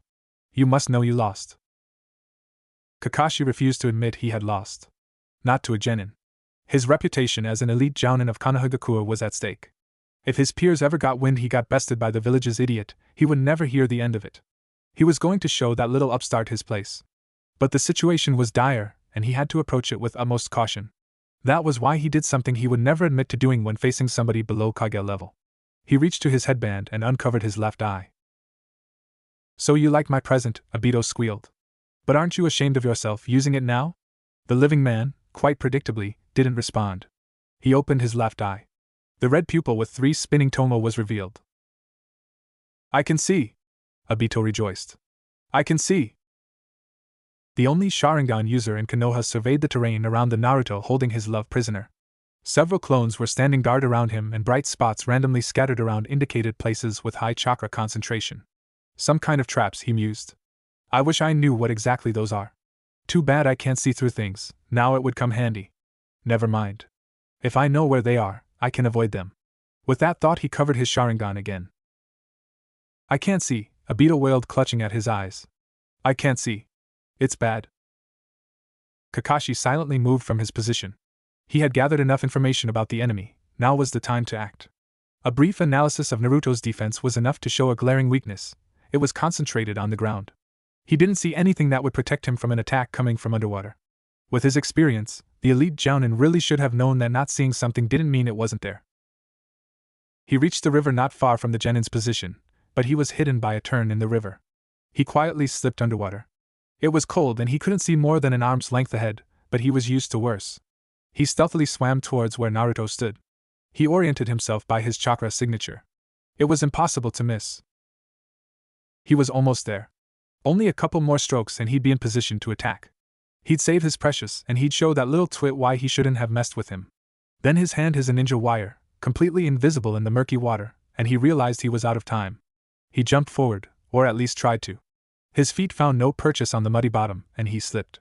He could only listen in terror as a loud splash announced his precious falling into the water. Desperation lent him speed. He reached the drowning book in an eye blink and jumped with it out of the water. He noticed Naruto's clones appearing around him, but he paid them no mind. One quick kawarimi got him out of their reach. "You poor dear," Obito cooed. "You almost lost your book. Oh, woe to you." He seated himself in a tree and examined the mess that became of his precious. He realized it wasn't as bad as he originally thought. The orange book was dripping wet, but it wasn't thoroughly soaked. It wasn't in the water long enough for that. The damage would be minimal if he dried it carefully. But the mere fact that there was any damage infuriated him to no end. He plotted the most creatively painful ways to kill the culprit until the alarm rang. So late already? He looked at the sun. It indeed was noon. Well, at least the decision who to tie up is easy today. Naruto was fuming. He came the closest to the bells, at least in his opinion, and yet he ended tied to the stump. Why wasn't it Sakura? She's the one who did nothing. That's so unfair, he seethed. But it's also nothing new. It made him seethe even more. Hey, you were amazing, Obito reassured him. He actually used my eye. The blonde had no idea what was it supposed to mean, but he couldn't ask. He doesn't do it unless he fights really kick-ass ninja. Kakashi stood in front of the 3 genin, what little was visible of his face completely unreadable. He thought over their performance in the test. Sakura had proven herself completely useless, exactly as he had expected. Sasuke showed more battle prowess that he gave him credit for, but even he didn't show anything particularly surprising. Only Naruto managed to do that. He realized he had to completely change his opinion of the boy. He obviously had some ability, and he was smart enough to use it. Once his rage over the stolen and dunked Ika died down, he had to admit that the boy was actually quite good. Maybe he isn't a disgrace to Sensei's name. I wonder why Academy records said the opposite. But what was the most important thing, they showed absolutely no hint of teamwork. Even now they were staring ahead, not interacting with each other except for Sakura's admiring glances for Sasuke. No matter how good their individual performance was, if they refused to work with each other, he couldn't possibly pass them. But maybe, just maybe, he might give them another chance. Well, he started lazily, there's no need for you to go back to the academy. Sakura perked up. She looked like an adorable puppy. Did she really believe she passed? Minus points for her. Sasuke barely acknowledged it. He looked like he considered his success a given. Not that again, Obito yelled. Naruto sighed. Kakashi wondered what that could mean. All 3 of you should quit as shinobi, he finished and let it sink. Outrageous. Fugaka shouted. You can't fail my son, thief! The Uchiha are better than you, Mikoto agreed with a nasty sneer on her pretty face. I said not that again, the goggled dead Uchiha whined. Sakura looked like somebody just kicked her puppy. Sasuke glared daggers. Naruto looked like he expected it. Most intriguing, the Jounin thought. Kyuquid as ninjas? Sakura stammered. Why? She was at the verge of tears. She couldn't be separated from her Sasuke-kun. We won't be, Sakura assured her. Because all of you are just punks who don't deserve to be ninja, he elaborated. Predictably, Sasuke attacked him. Kakashi moved swiftly, throwing the last Uchiha to the ground, kneeling on his back and twisting his arm, demonstrating the difference between a seasoned Jounin and a fresh genin. How dare you treat my son like that, you trash, the dead Uchiha clan head shouted. Yeah man, you're harsh, Obito agreed. That's why you're a punk, the Jounin stated. Don't step on Sasuke-kun, Sakura screeched. Naruto winced. The volume was unbelievable. Wow, she sure can scream, the goggled ghost commented. Kakashi ignored the disturbance and spoke seriously. Are you guys underestimating ninja? Huh. Why do you think you were divided into teams and doing this training? Huh. The pink-haired girl blinked. What does that mean? That means, Naruto started, that we are supposed to be a team. Can't you figure it out yourself?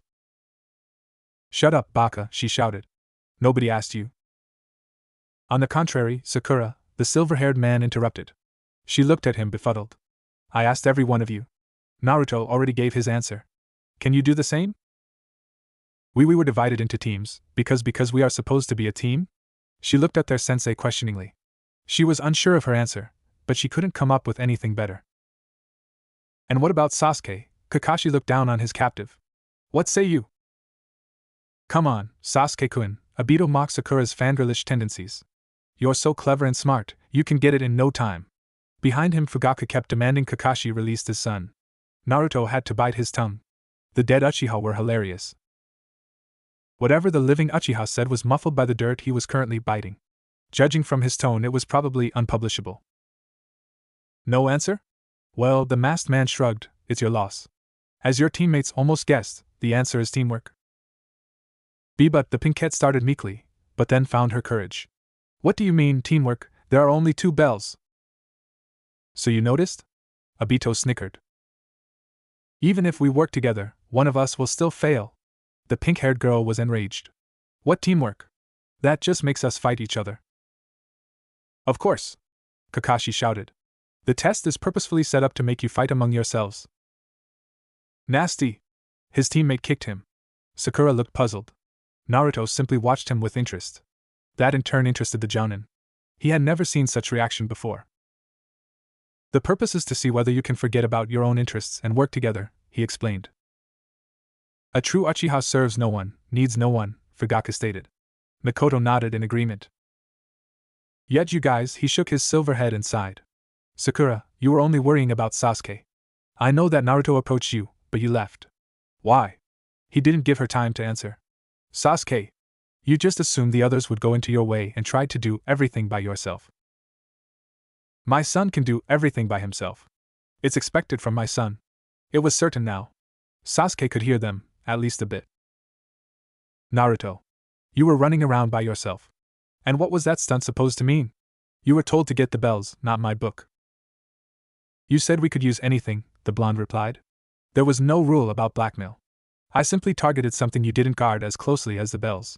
And teamwork requires willing teammates, and I sorely lack those. How dare you! Sakura shouted, punching him. You see what I mean? Naruto looked at Kakashi. And the Jounin could see. It appeared that at least one of his genin had understood. But one was too little.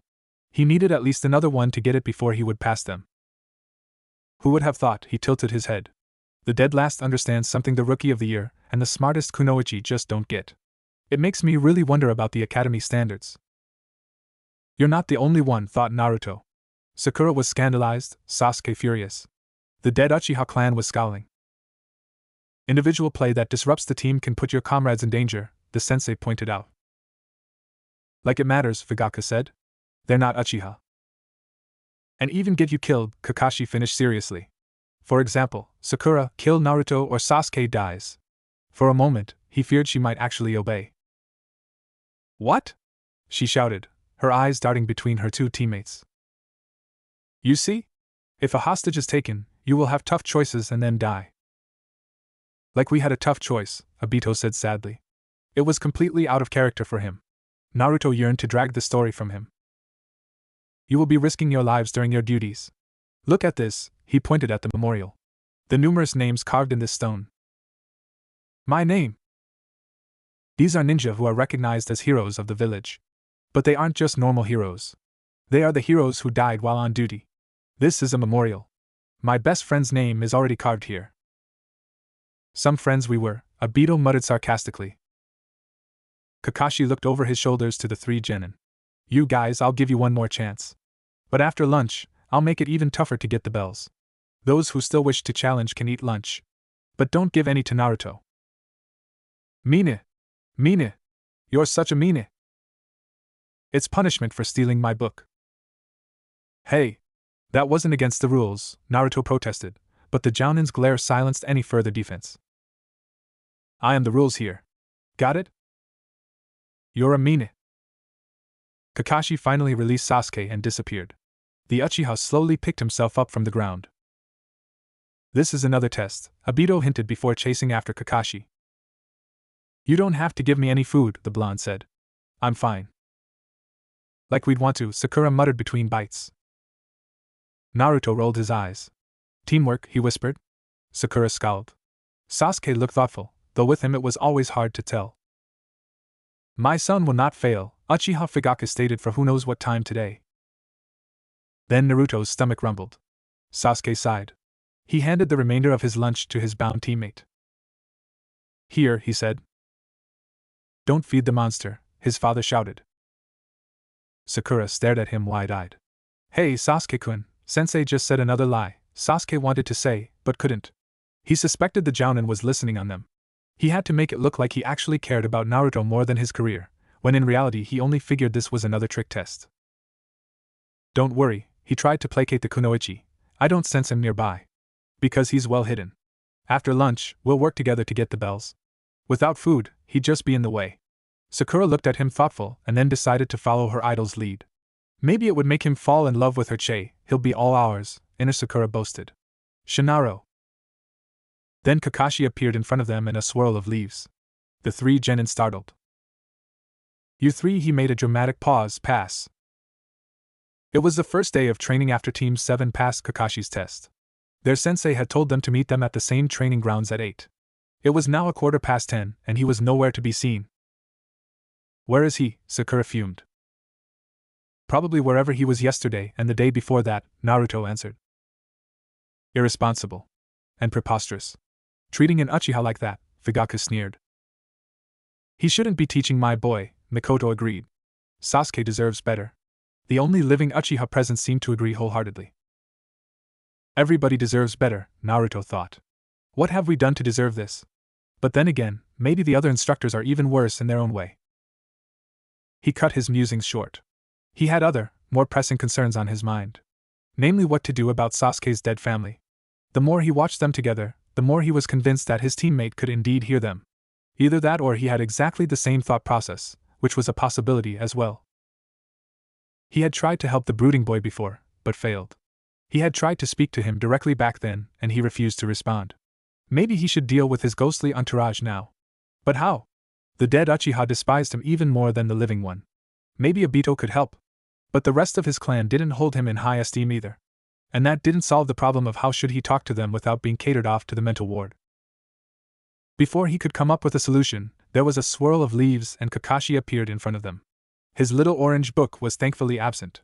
He's probably scared it would get destroyed. You're late! Naruto and Sakura shouted in unison and then looked at each other in surprise. A black cat crossed my path and I had to take the long way, Kakashi explained. That's my line, you thief, Obito shouted. Can't you come up with your own excuse? Naruto was hard-pressed not to laugh. Disgusting, Fugaku commented. Liar! Naruto and Sakura shouted once again. Sasuke slightly winced at their combined volume. Ruffians, the dead Uchiha clan head snorted. Unworthy to associate with my son. Anyway, the one-eyed man said completely undisturbed, now that everybody's here, let's start training. Yay! Training! Naruto exclaimed happily. If he had to wait any longer, it would have driven him crazy. Ruffian, Fugaku repeated. That's some enthusiasm, Kakashi remarked. If you're so eager, let's get started. The three of you, run 100 laps around the training grounds at top speed and don't use chakra to aid you. What? Sakura looked horrified. That was considerably more than she was used to running. I said 100 laps, do you have trouble hearing? No? Now go. The three genin obeyed and ran. The jounin took out his book and started reading. He had plenty of time to finish the chapter. Naruto and Sasuke took it as a challenge. They tried to outdo each other. At first Sasuke was faster, but after about 40 laps his stamina began to run out and Naruto, who didn't slow down the whole time, began gaining on him again. The last Uchiha couldn't allow himself to be bested by the dead last and drew on his reserves, cheered on by his deceased clan. It lasted him another 30 laps. Then he slowed down again. Naruto kept a steady pace the entire race. He caught up with the dark-haired boy during lap 94. Why so slow, team? He shouted. The Rookie of the Year grunted and pushed the last dregs of his endurance into his legs. It got him through exactly 4 laps. During round 99 he began falling behind and in the last lap Naruto gained a fair lead on him. Yay! I won! He shouted, dancing around. You won, great! Obito congratulated him. Sasuke dropped down and panted heavily. His family scowled. Unacceptable, his father said. My son shouldn't have lost to the monster. Even Mikoto frowned. Sakura was at lap 72. Kakashi sighed. There was much work to be done if she seriously wanted to be a kunoichi, though he had some doubts about it. Finally, even the pink-haired girl finished and promptly collapsed. The open pervert closed his book with a slap. Well, now you've finished the warm-up, we can start with the actual training, he announced nonchalantly. Sakura nearly panicked, but was too winded to do it properly. Let's start with some light sparring, he ordered. Sasuke, Naruto, you two are first. The two boys obediently moved to the middle of the clearing. Taijutsu only for now. Begin. The Uchiha wasted no time in tackling his opponent. The blonde blocked his violent punch, but winced under the force of the impact. The dark-haired boy gave him no time to recuperate and followed with a roundhouse kick. The orange-clad boy jumped back to avoid it. The class prodigy was on him again before he could blink. He was furious about his loss in the run, and he wanted to get back at the other genin for it. The fight was pretty one-sided. Sasuke was called the genius for a reason and Naruto's taijutsu was merely mediocre, thanks to his lack of actual practice. He lasted as long as he did only due to his resilience, endurance, and high pain tolerance. The last Uchiha was getting more and more furious. How comes he couldn't defeat the class idiot? He had hit him numerous times, but the dope just kept bouncing back. No matter how many times he pushed him to the ground, he always got up. He barely heard Sakura asking their sensei why he didn't call the match. Kakashi answered her that in real life there was no calling the match, you fought until the end. That was right. He would fight until the end. He would stomp the dead last to the ground until he wouldn't be able to dig himself out. He attacked with more power than before. Unfortunately for him, he overreached, and when the foxy boy narrowly dodged his fist, he found himself completely open to a counterattack. He didn't realize this until Naruto's fist in his ribs sent him flying backwards. He roared in pain and anger. How dare he strike him? He jumped to his feet and ran at the short blonde. The boy had hard time blocking even few of his punches. He tried to form a counterattack, but Sasuke didn't let him. Soon he forced Naruto on his back and then stomped on him with all his might. There you have it, dope, he sneered. As expected from my son, Fugaku praised him. Good work, Sasuke, Mikoto smiled gently. You're so mean, Obito chastised him. What had he done to you? Naruto only spat out blood. Kakashi frowned. This was bad. A healthy competition between teammates improved their individual performance, but what he witnessed today went far beyond that. He would have to do something about it, or the team wouldn't be able to function. The match is over, he called. Sasuke won. Now Sakura, you'll spar against Sasuke. The pink-haired girl looked unsure of herself. She never doubted she would lose, but she was scared her idol might beat on her like he beat on Naruto. That baka deserved it, inner Sakura supplied, but it wasn't enough to convince her. She reluctantly took her place facing her crush. Begin, the silver-haired man ordered. The fight was quick. The young Avenger attacked without preamble and the fangirl made a few half-hearted attempts at defense. She ended on the ground within a minute. Sasuke won, the jounin declared. Inside he was frowning. The girl proved herself completely useless. There was one last chance for her. Now Sakura fights Naruto.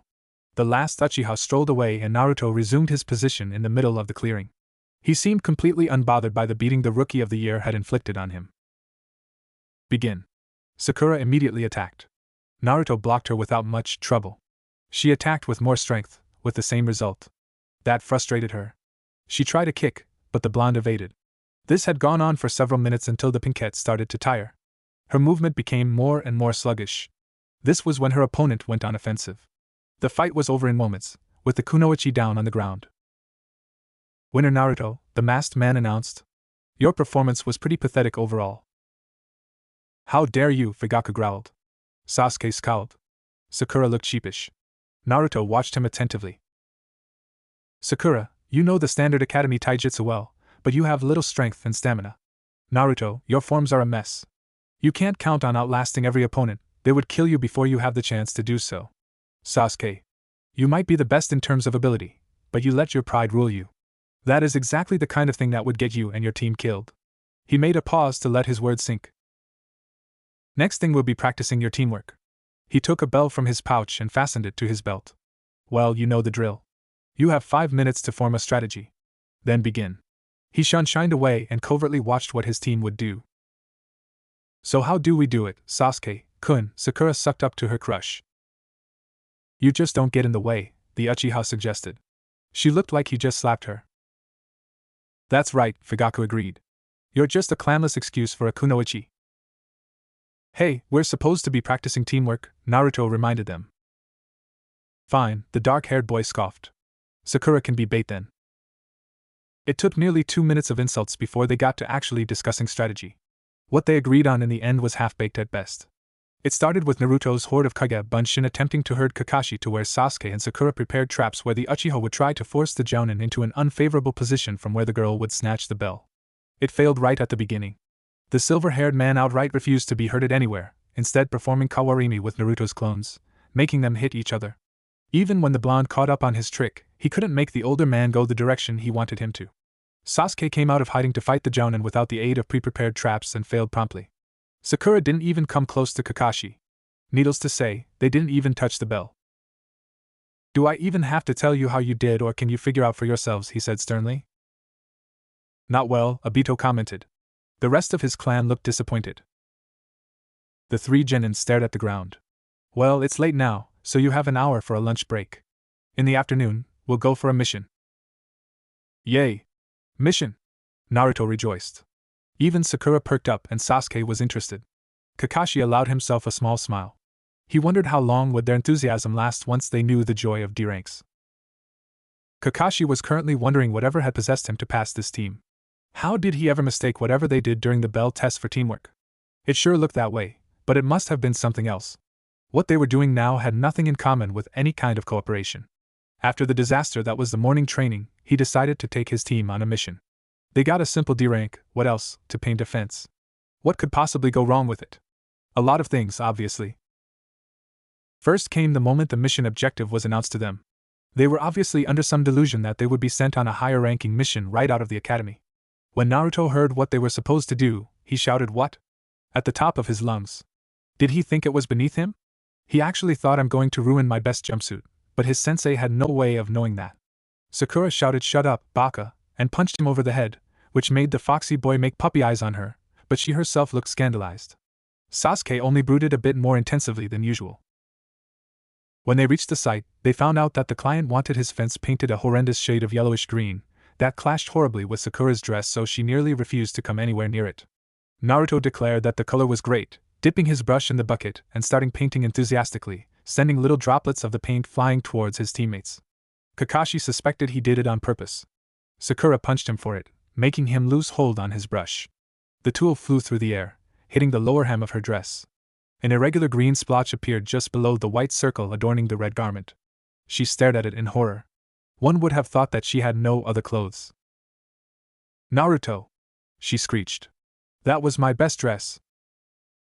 Why did you take it on a mission then, he thought, but what he said was, sorry, Sakura-chan. The blonde looked sheepish. It had no effect on the enraged harpy. She pummeled him to the ground, pounding on him, trying to beat him within an inch of his life.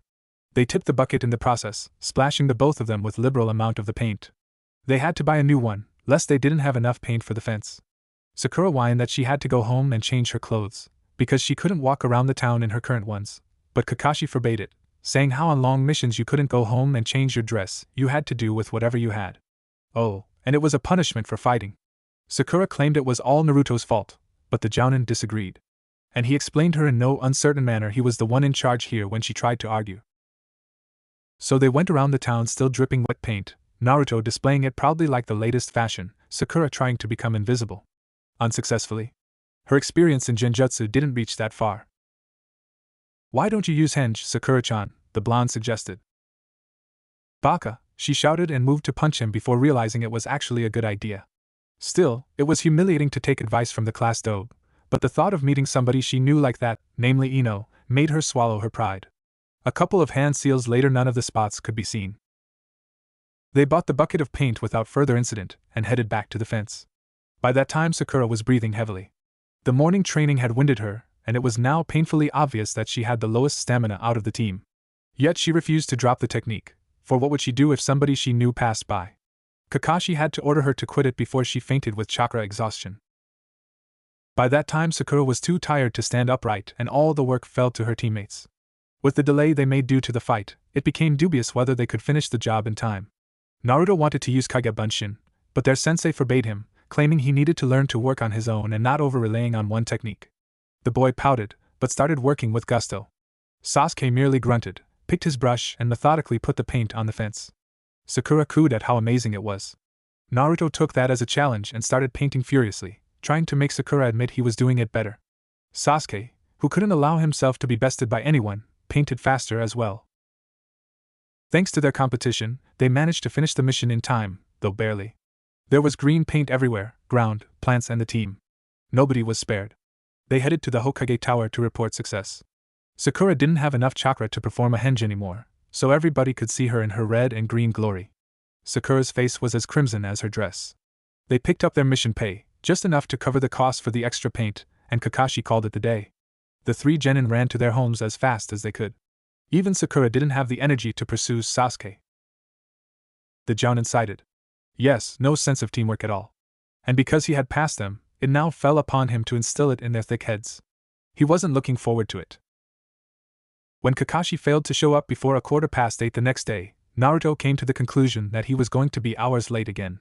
He got up from his spot and started walking to the other end of the training grounds. Where are you going, Baka? Sakura scolded him. Sensei might be here any time. Naruto shot her a dubious glance. Do you seriously believe that? Besides, I'm not going anywhere far away, I'll be just over there. I figured if we have to be here several hours earlier than him every day, I could as well get some training in. And I don't want to be so close to Sasuke's dead family, he added mentally. They're driving me crazy. You'll be tired when he comes, the kunoichi replied. I know my limits, thank you very much, Sakura. But you should work on them, unless you enjoy lying on the ground completely exhausted like yesterday, he advised. Naruto! She shouted. Kill him, Inner Sakura suggested. What? He raised an eyebrow. Are you going to accuse me of taking my career seriously, unlike a certain somebody we both know? Don't insult Sasuke-kun. The pinkette looked scandalized. How dare he? He's so going to die, her alter ego supplied her opinion. I wasn't speaking of him, Sakura-chan. He left the pink-haired girl to puzzle out for herself who he was talking about and started training. He wasn't practicing any jutsu, only the basic strength, speed and endurance-enhancing routines. He was still at it when Kakashi decided to grace them with his presence. The Jounin appeared startled for an instant. That's strange, the silver-haired man commented. He looked between his three genin and then focused on Sakura and Sasuke. Are you two sure you are the rookie of the year and the smartest kunoichi? How dare you! Fugaku shouted. Sasuke's permanent scowl deepened. What do you mean, Kakashi-sensei? Sakura asked befuddled. It's just that the supposed class idiot is behaving smarter than you, he clarified. Don't insult my son, you trash. The dead clan head looked ready to murder him. Sakura looked puzzled. Sasuke huffed. Even if he trains, he's still a dobe. And he would be tired for the real training, the kunoichi added. A good ninja shouldn't tire so easily, Sakura, Kakashi corrected her. And Sasuke, don't badmouth your teammate. If you are true ninja and not just some punks playing at being shinobi, you should be training with him. HN. My son isn't a punk, you thief. He's an Avenger. Anyway, Kakashi continued unfazed, now everybody is present, we can begin training. You forgot an excuse, Obito reminded him, but it fell on deaf ears. Sasuke, Sakura, run 100 laps around the training grounds to warm up. Naruto, we'll be working on straightening the mess you call taijutsu. Why doesn't he have to run? The pinkette asked scandalized. Why is he getting special treatment? The last Uchiha was scandalized as well. Special treatment should be reserved for him. He needed it. He was an Avenger. Couldn't Kakashi see it? Because he was clever enough to warm up before training, the Jounin explained. And you two shouldn't waste any more time. He's still a dogue, Sasuke scoffed before running off. Team, Naruto shouted after his retreating back. Baka, yelled Sakura before chasing after her Sasuke-kun. Naruto found the private lesson with Kakashi very educational. The academy instructors had never shown him so much in so little time. Then Sasuke and Sakura finished running and it was time for team spars. Sasuke tried to pound Naruto into the ground again, but the blonde was holding his own better than yesterday. In the end he lost anyway. Sakura then predictably barely touched both of her teammates. Then followed the dreaded teamwork exercise. Their new strategy was slightly better than their last one, but they failed to obtain the bell anyway. In the afternoon they took another D-rank mission. It thankfully included no paint, and they fared better than yesterday. The next day Naruto didn't even wait if Kakashi would come in time, and started training right off the bat. After a round of warm-ups he created several clones and took taijutsu spars against them. Sasuke decided it was a good idea and wandered to the opposite side of the training grounds and practiced his taijutsu kata. Sakura cooed on him and prattled about his awesomeness. The last Uchiha ignored her pointedly. When their tardy sensei finally arrived, he sent only the kunoichi running, much to her horror. He had the boys spar against each other, and then corrected the mistakes in their forms. As soon as the pinkette finished, he made her spar against her teammates. She was barely able to move due to exhaustion, so the fights ended almost before they began. The third day Sakura finally caught on and even she started training, though she made sure she looked good for Sasuke. Kakashi didn't send any of them running, instead working with them right from the beginning. Naruto wasn't sure, but it looked like the man was smiling behind his mask. In the following weeks, they fell into a routine. In the early mornings the three genin trained individually, practicing strength, speed, kata, chakra control or ninjutsu, depending on whatever they felt they needed. Then Kakashi came and they were sparring, practicing teamwork, polishing their forms and sometimes even learning new moves. Afternoons were reserved for D-rank missions. After 3 weeks they managed to touch the bell for the first time and 4 days later Sasuke actually snatched it. You're wonderful, Sasuke-kun, Sakura cheered. We did it! Naruto laughed. Even Sasuke cracked a smile. As expected from my son, Fugaka said. Good work, Sasuke, Mikoto smiled. Good job everyone, Obito congratulated them. You're getting better kids, Kakashi smiled, but don't think you're good already. Uchihas are elite, Fugaka pointed out. Stuffed up prick, Obito stuck his tongue at him. The clan head scowled, which had no effect on the outcast. But you're now good enough to learn some of the more advanced stuff. Tomorrow I'll teach every one of you a jutsu, he promised. Yay! Naruto punched the air. Sakura laughed and even Sasuke actually smiled. Kakashi was worried about his team. It was true that they improved greatly. Sakura's stamina and chakra reserves grew, though she was still far behind her teammates. Naruto's taijutsu improved dramatically. During his numerous spars with his Kage Bunshin he realized he retained some of his clone's memories. He then used it to test various moves. It dramatically shortened the time needed to get the right form. The muscle memory he had to train with his real body. Sasuke's abilities improved as well, though it wasn't as dramatic as with his teammates. That was something that angered him to no end, so he started secretly practicing another jutsu from his clan's repertoire during the evenings. He wasn't finished yet. But this was where the positives ended. Even though they finally took their careers seriously, even though their teamwork had improved with every drill and every mission, they were only going through the motions. There were no real bonds forming between his students. In every session, Sasuke would try to beat Naruto into a bloody pulp without fail. The blonde looked like he didn't mind, but Kakashi could only wonder how long was that going to last. Nobody could take such abuse indefinitely without effect and the silver-haired man could only wonder when he would finally snap. He was sure that when it happened, it wouldn't be pretty. That brought him to the next matter on his mind. What was he supposed to teach them? Nothing too destructive, that was one matter he was certain about.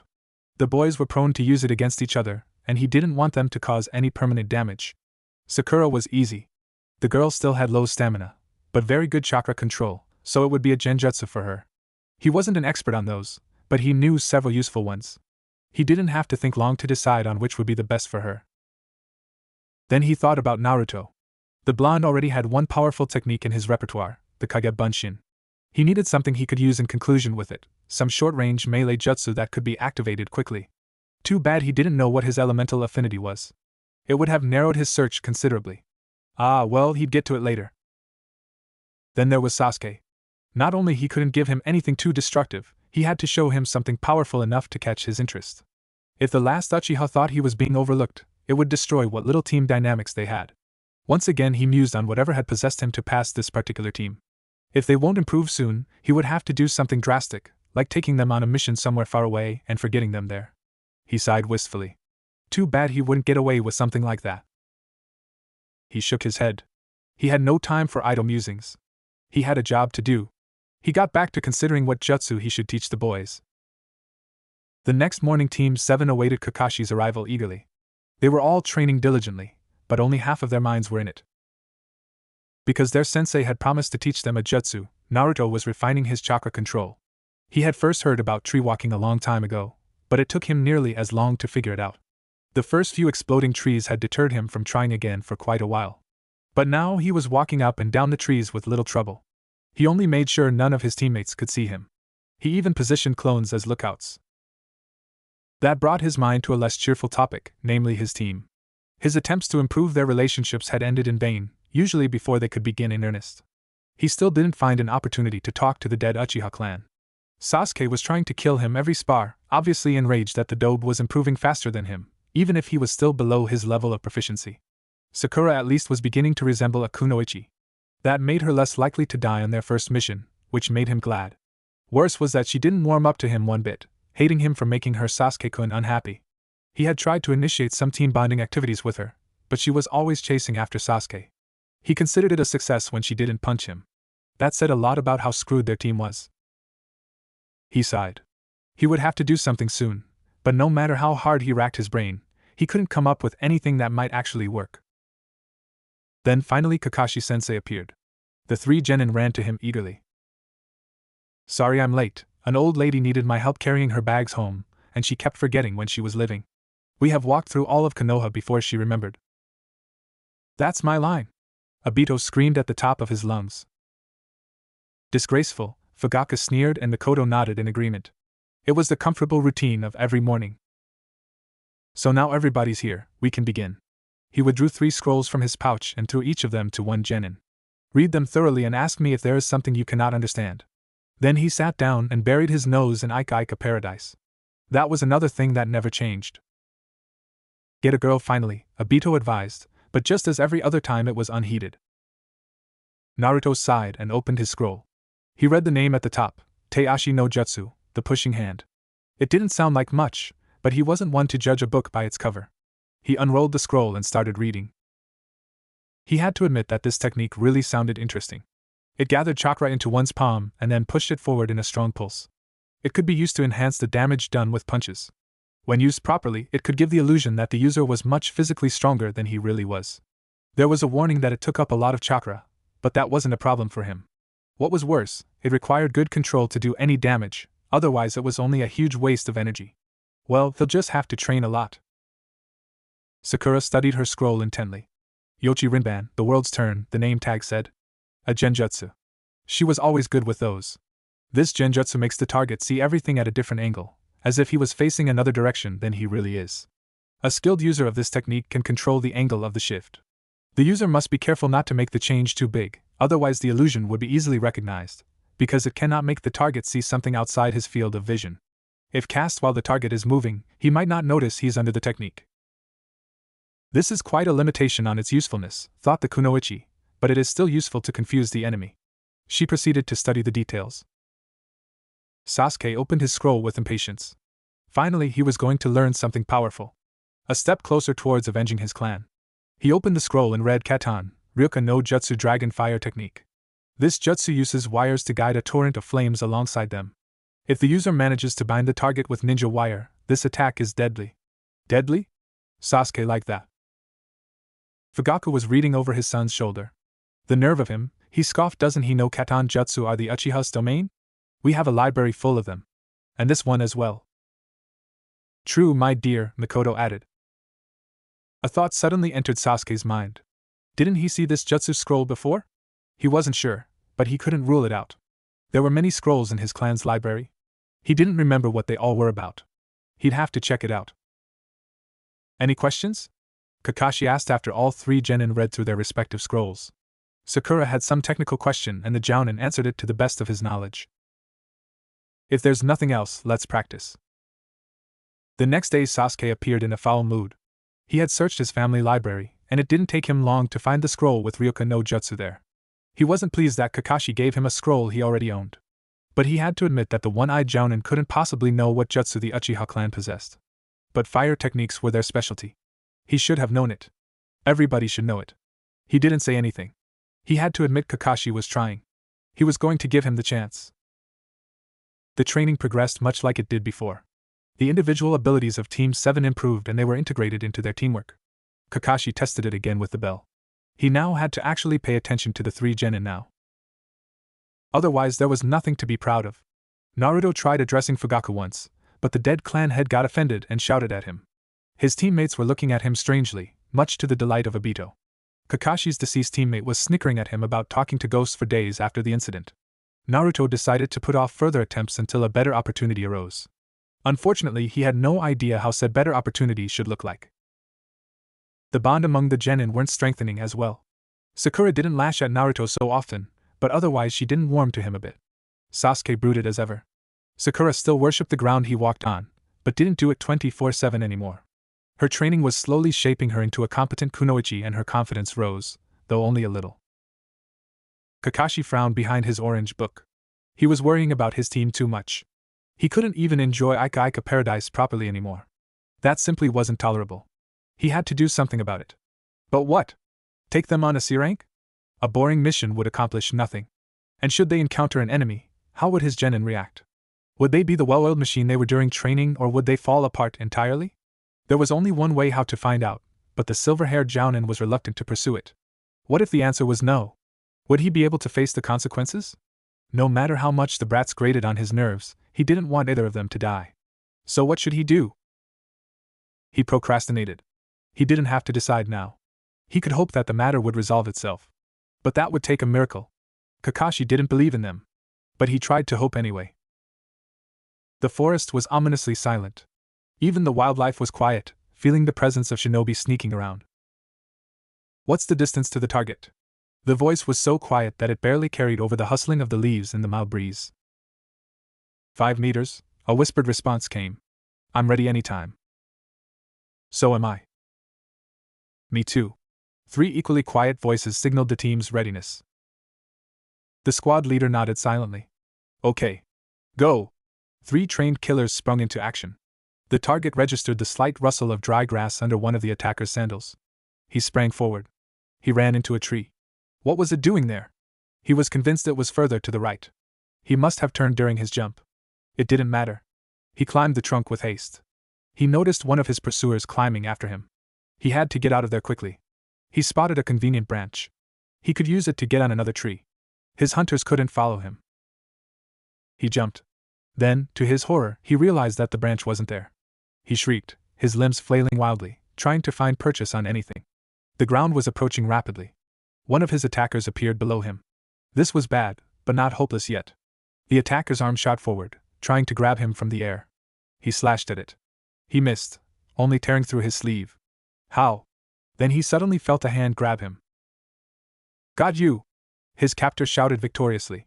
The captive screeched. Poor kitty! Obito screamed. Sasuke was smiling victoriously, holding Tora by the scruff of its neck. Way to go, Sasuke-kun, Sakura squealed.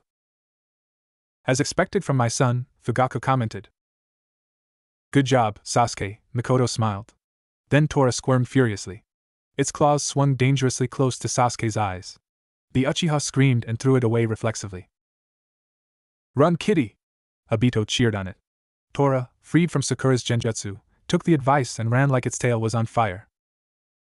Why did you drop it? Naruto shouted, frustrated. That flea bag!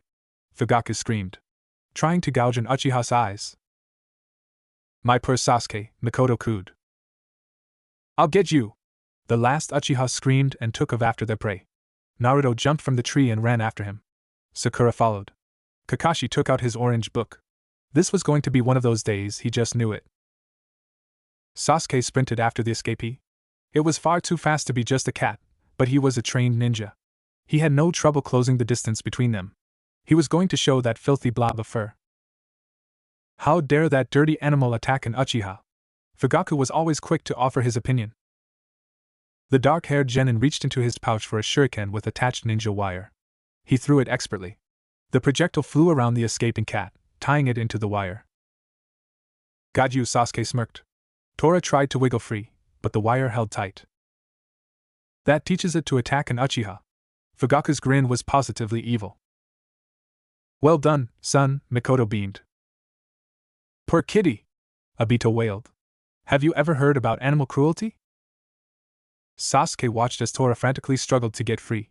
The prey is captured in the ninja wire, just like is required for the Ryuken no Jutsu. Sasuke imagined the vile creature being consumed by red-hot flames. So you got it? Naruto's voice interrupted his thoughts. HN, he replied noncommittally. Was he really barely a moment ago thinking about murdering a cat? It was just a stupid animal. He tried to imagine Itachi in Tora's position. Now that was a much sweeter thought. The orange-clad genin picked the cat from the ground. Ah! He screamed. Tora took the first opportunity to sink its claws into his skin. But the blonde refused to let go. He squeezed it a bit harder. Stop this now! He commanded. Tora disobeyed. Or more likely it didn't even understand. Poor kitty! Obito scolded. Are you trying to squash it or what? Crush it, Fugaku suggested. Dope, Sasuke smirked. Team, Naruto replied. He wasn't speaking exclusively to Sasuke, but the only living Uchiha around didn't know it. Great work, Sasuke-kun, Sakura cooed as soon as she reached them. Good job, team, Kakashi commended them, suddenly appearing next to them, not even raising his eyes from his book. Now go and report mission success. They headed for the Hokage Tower. The mission room wasn't too busy at this time of day. Most missions had been assigned earlier, and only few shinobi came asking for them now. They reported the mission success and handed the still-fighting Tora to its owner. It wasn't a minute too soon. Not only Naruto's clothes got torn, but Obito kept snickering about his misfortune the whole time, and even the rest of the Uchiha clan wore quite pleased sneers while looking at him. It was slowly but surely driving him mad. They watched as Lady Shurjimi squeezed the cat with all her might, prattling about how she had missed it, completely oblivious about the animal's obvious pain. Poor kitty! Obito wailed for the umpteenth time that day. They should execute her for torturing her pets. They should forbid her from ever owning an animal again. They should fine her until she has no money left. Serves it right, trying to gauge an Uchiha's eyes, Fugaku sneered. Mikoto looked torn. She liked cats, but she liked her baby more. Sasuke watched the spectacle with a satisfied smirk. That would teach the flea bag. The Hokage picked up a scroll marked D. The chores called D-rank missions are demeaning to an Uchiha. The former clan head shouted his outrage. He did it every time a D-rank was assigned to them. My precious Sasuke can do better, his wife agreed. More D-ranks, please, Obito squealed. I want to see your awesome Sasuke get dirty again. Maybe he'll get his face full of paint this time. Shut up, you traitor. Obito didn't even think of obeying. He suggested several more misfortunes that could befall the last scion of the once mighty and noble Uchiha clan. How dare you wish this on my baby? Mikoto looked ready to attack him. Baby? Obito disagreed. A brat. A spoiled brat. That's what he is. Quiet, you disgrace. Fugaku snarled and launched himself at Obito, who was a tad bit slow to react. The two ghosts bore into each other, trying to tear their spiritual bodies apart. It was slow going, with neither of them possessing any substance. No! Naruto shouted. He couldn't watch it anymore. He felt himself getting nuts. The dead Uchiha paid him no attention. Their ghostly bodies were still locked in combat. The living people in the room were different. They were giving him none too friendly glares. Oh no, he had spoken aloud. What did he say that was so bad? Ah, he had interrupted the Hokage talking. What about? Probably assigning them another crappy mission, Naruto wasn't sure. The old man's voice was completely drowned out by the Uchiha's argument and subsequent fight. Now how to salvage the situation? He couldn't admit he was distracted by a bunch of angry ghosts shouting at each other and trying to rip each other's throats. But what else could he be complaining about? Ah, the mission. No! He shouted again. No, thank you. I want to do, a more incredible mission. Find us a better one. It was completely true. He wanted some change in his life. The current routine of Team 7 was threatening to rob him of his sanity, or what was still left of it. Sakura glared at him and looked like she wanted to hit him, but the presence of the Hokage stopped her. Kakashi sighed exasperatedly.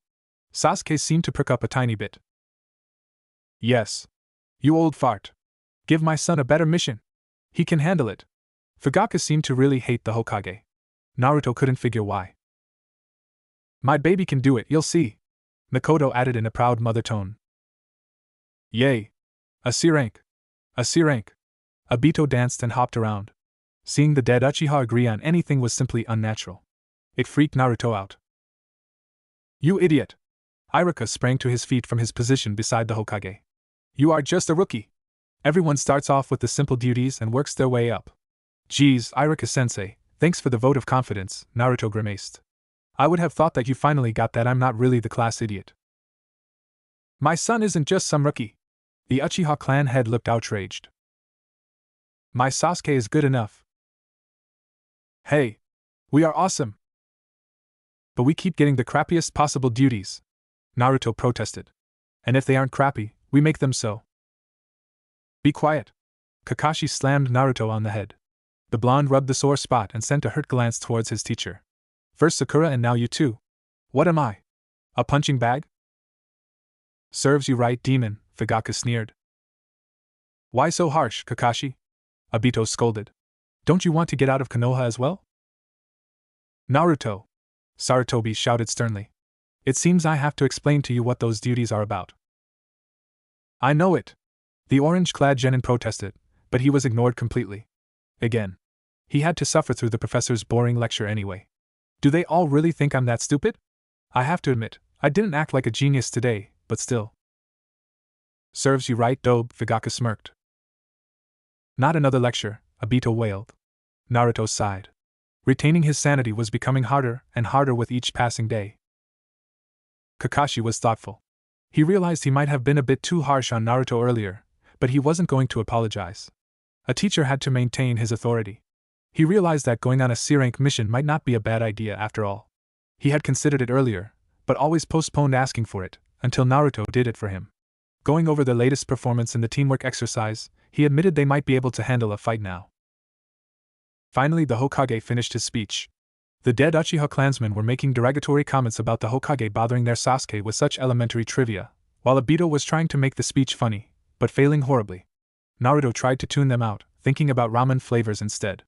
That's why he missed when the Hokage stopped speaking. After the obligatory lesson about paying attention when the Hokage is speaking, much to the delight of the present ghosts, Naruto tried to tell them he wasn't the dope everybody thought he was. He shouldn't have even bothered. He just got scolded again. But then he noticed the Hokage smiling. Okay, Sarutobi spoke. Everybody looked at him in disbelief.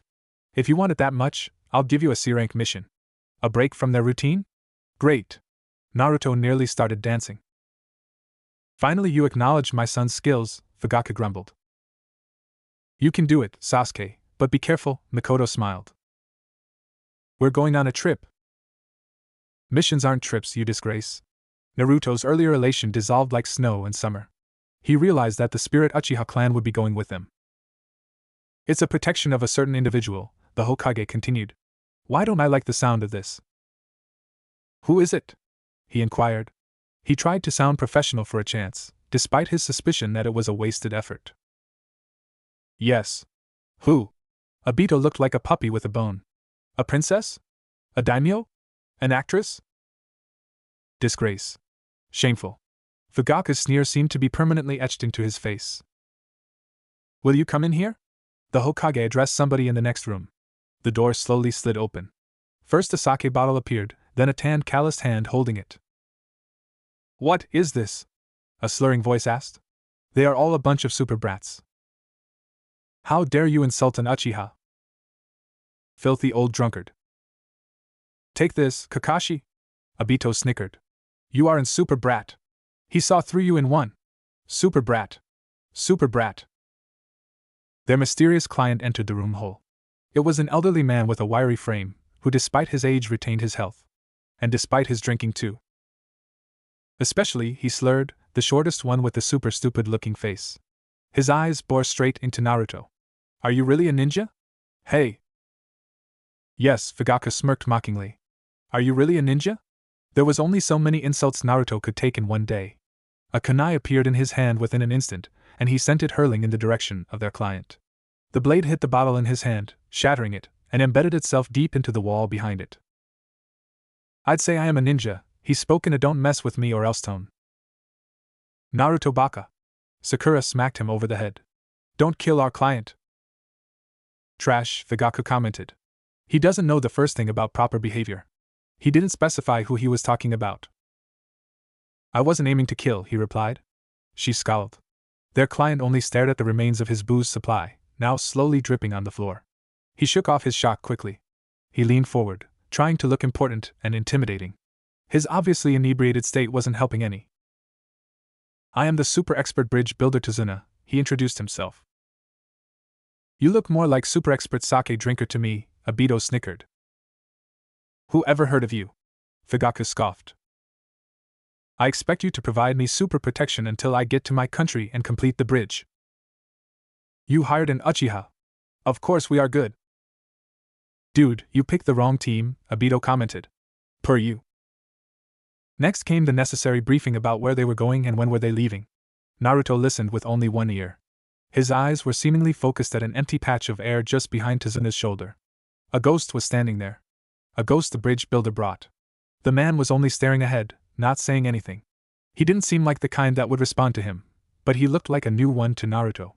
The blonde couldn't be sure, but he usually could guess pretty well how long a spirit was dead. And if there was a fresh ghost following Tazuna, it probably meant there was something sinister going on. They will have to be extra careful. The first day of their mission passed uneventfully. That is if you don't count Kakashi being late, though only by a quarter an hour, Sakura screaming at him, and the dead Uchiha clan running endless monologues about responsibility and traitors. The sun was shining on their way, the birds were singing sweetly, the flowers were blossoming and the wind was rustling in the leaves. It was such a beautiful day that even the constant derogatory comments of the deceased Uchiha clan couldn't ruin Naruto's mood. Tazuna's jibes were completely lost on him. The road they traveled on was rarely used and there were few inns near it, and far between. They passed one during the afternoon, but Tazuna insisted it was still too early to retire and they walked until darkness fell. They built a camp in the middle of woods. Naruto was assigned the middle watch. Usually nobody wanted it, but he didn't mind. The opportunity he was waiting for finally came. He waited until Sakura, who had the first watch, fell soundly asleep. He created half a dozen Kage Bunshin and stationed them around the camp. Then he got up from his position and approached the sleeping Sasuke. More precisely, his dead family. The ghost scowled as he approached. "Don't bother the Uchiha, trash," Fugaku scowled. "I come in peace," Naruto replied. It sounded lame, even to him. "Are you deaf?" Fugaku scowled. "I said don't come close. Please listen to me." "No." Naruto sighed. This was going to be harder than he imagined. "I know you are suffering, but do you have to torture Sasuke as well?" Sneers were his only answer. "Aren't you his parents?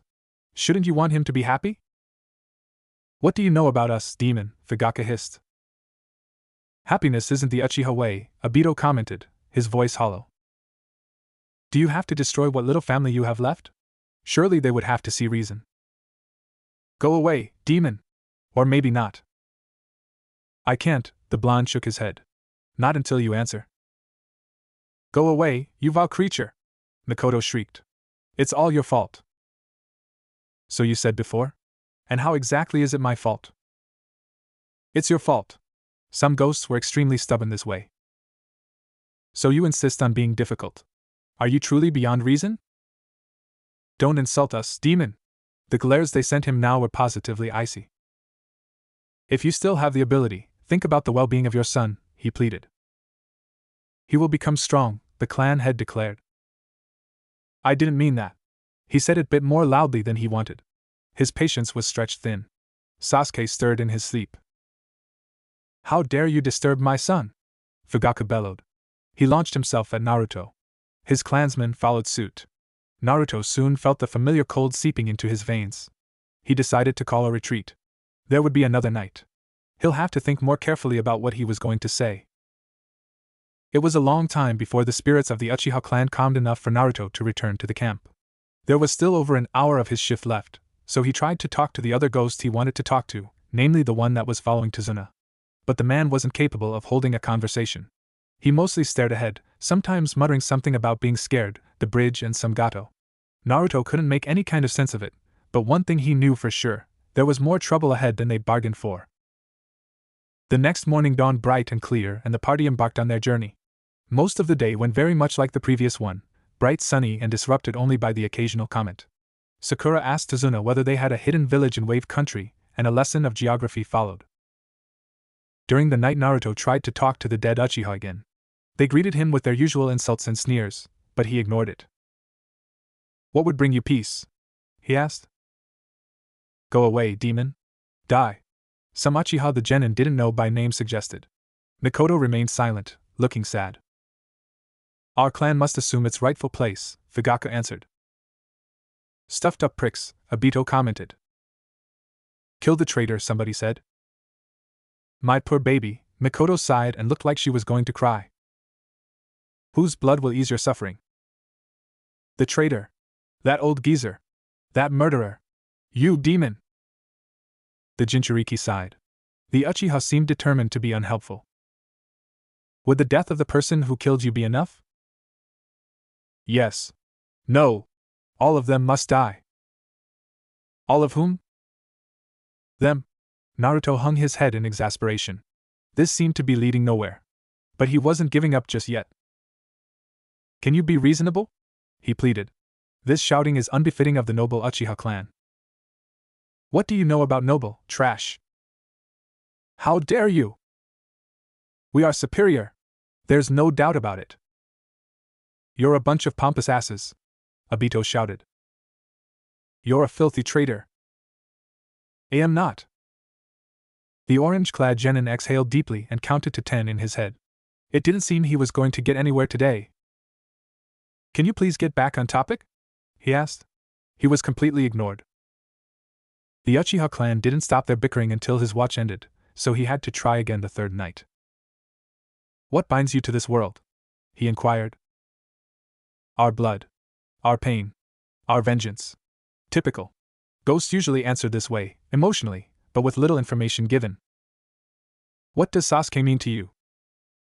He's our avenger. My baby. He couldn't stop his brother. So they didn't know what they wanted themselves. Great. Why do you even bother with them? Obito asked. Why indeed? Because they are tormenting my teammate, he answered. And he is tormenting you, the goggled Uchiha ghost pointed out. That's irrelevant, the blonde answered. We're still a team. No matter what kind of stuffed up ass he is. I had a stuffed up ass for a teammate as well, the goggle boy said. You did? Naruto looked at him in surprise. Of course, the ghost confirmed. The masked dude over there. Kakashi? Him? A stuffed up ass? The orange-clad genin couldn't believe his ears. Yes, him, Obito confirmed. I find it hard to believe. You should have met him when we were young, the spirit replied. He was such a stickler to the rules that it wasn't even funny. Always used to chew my ears off for showing up late. But he's the one who's always late, the Jinchuriki pointed out. He had a suspicion that Kakashi's deceased teammate was pulling his leg. A lot of things changed after he didn't finish. He didn't have to. Naruto knew very well what he was referring to. He decided to ask a question, which was very sensitive for every ghost. How did you die? Bad mission. Obito's eyes shot towards the Jounin's sleeping form. What happened? The spirit sighed. He seemed reluctant to speak. Rock ninja, he whispered. Once again his eyes strayed towards his teammate. It was obvious that it wasn't the whole truth, but it didn't seem like he would get more answers tonight. Do you blame Kakashi? It was the wrong question to ask. Obito seemed to shrink into himself. Naruto sighed. This was going nowhere. But there were many nights ahead on their mission. He hoped he would have more success next time. In the afternoon of the fourth day, Naruto noticed a suspicious puddle ahead. If it wasn't for the fact that the road was dry and dusty, then the ghosts glaring at it would tip him off that there was something wrong with it. Naruto glanced at his teammates. They looked completely oblivious to the strange occurrence. Mist ninja liked to hide in puddles. Naruto remembered what quite a few shinobi ghosts listed as their cause of death. There must be some hidden within the puddle, and the ghosts around are their victims. But now how to alert the team and not the enemy? He shook his water bottle. It made a splash. Kakashi-sensei, he started. Do you think there's a spring nearby? I'm running low on water. You should have restocked when we passed the creek, Baka. Sakura tongue-lashed at him. At least she didn't punch him this time. Super brats, Tazuna muttered. But spring water is way better, the blonde genin objected. It's fresh and tasty. There must be one here. Why else would there be that puddle? What does it matter, Baka? Better watch the forest, Sakura suggested. You'd never notice anyone hiding there this way. The demon vessel sighed. He was trying to help her, and that was how she responded. Sasuke took a quick glance around. His hand slid closer to his weapon pouch. At least one of them, thought the boy. Now if Sakura got the hint too. They walked closer and closer to the suspicious body of water. Naruto could see more details now. There really were people hiding inside. 2 of them, to be precise. But how good were they? He had no idea. With each step his anxiety rose. Was he good enough to defend himself? Would they be able to protect their client? Was the ambush even meant for them? Who else? This road wasn't exactly frequented. He covertly slipped a kunai into his sleeve. It never hurt to be prepared. Not being prepared, on the other hand, was the epitaph of many a shinobi. He didn't want to join their ranks. They were numerous enough as it was. The puddle was now only a few steps away. He noticed movement within its depths. The attack would come any time now. 3 steps. 2. 1. The blue-eyed youth walked around the puddle, tension evident in his movements. Why didn't anything happen yet? They passed the puddle and started walking away. Why wasn't anything happening? Was the ambush meant for somebody else after all? He noticed Sasuke relaxing. Maybe he should drop his guard as well? No, never drop your guard. Not for a fraction of a second. That's what all the ghosts agreed on. He heard a rustle behind him. He turned on his heel, kunai poised to strike. 2 figures sprang from the puddle. A chain held between them was thrown and now wrapping itself around Kakashi-sensei, who looked utterly startled. Didn't the jounin notice anything? Naruto launched his kunai at the figure on the right. The ninja, whose Hittite identified him as a member of Kirigakure, batted it away with his armed gauntlet. The rope tightened, cutting the silver-haired man into pieces. But the orange-clad genin noticed something. Kakashi managed to pull a kawarimi and was now hiding in the trees a bit behind the 2 attackers. I hope this is a strategy, and not just Kakashi being lazy. Why are you hiding? There's a fight going on, shouted Obito, scandalized. 1 down, one of the mist shinobi boasted. You wish, thought Naruto. He took out more kunai. By this time even his teammates noticed what was going on and turned around. Sasuke reacted quickly. He whipped out 2 shuriken and threw them at the approaching enemy. One of them was blocked, the other hit in the chest, but didn't manage to penetrate the ninja's armor. That's right, Sasuke. Show them the might of the Uchiha. Kick the crap out of them. Dispose of them like the trash they are. The demon brothers prepared their chain for another throw. They were aiming at Naruto, who was the closest to them. Are they trying the same tactic twice? Do they honestly expect it to work? The genin quickly considered his options. If he tried to block the chain, it would just wrap around him. Dodging was better, but he still might get hit. Kawarimi sounded like the best choice. There even was a handy log lying not far behind the brothers. But on second thought, it was too handy. There might be a trap there. He didn't want to appear on an exploding tag. He had been thinking for too long. The chain was launched into the air. Naruto dropped to the ground, throwing his kunai at the chain, trying to alter its trajectory. His aim was a tiny bit off, but it was too much. The thrown blade only nicked the chain and both then continued on their previous paths. Another kunai sailed over his head. Sasuke helped him. His kunai struck the chain and pinned it to a nearby tree. The Kiri shinobi looked a bit surprised, but overcame it quickly. They disconnected the chain from their gauntlets, and rushed forward to engage in a taijutsu battle. Naruto jumped to his feet. It was too late to reach for another kunai. He could only try his newest jutsu and hope it would work. He concentrated chakra to his right hand. He used as much of it as he could gather. Please let it work, he prayed. One of the brothers, the one with 2 horns on his hitate, was almost upon him. The Konoha genin punched, releasing the chakra upon contact. Or he tried to. In his haste he sent it forward too early. The wave of chakra slammed into the enemy, pushing him back. Naruto's fist soon followed, but the impact was weak. The mist ninja was merely knocked down instead of blown away. The youth hissed in pain. His hand hurt. The scroll warned that this would happen if he overloaded the technique. A hiss of metal slicing air brought him back to reality. The other attacker was almost upon him, swinging his gauntlet arm at his head. Naruto raised his arm to block, but he was knocked back anyway. The sharp edges of the gauntlet cut his skin. He took a moment to survey the battlefield. The shinobi with 1 horn on his hitate was now turning to Sasuke.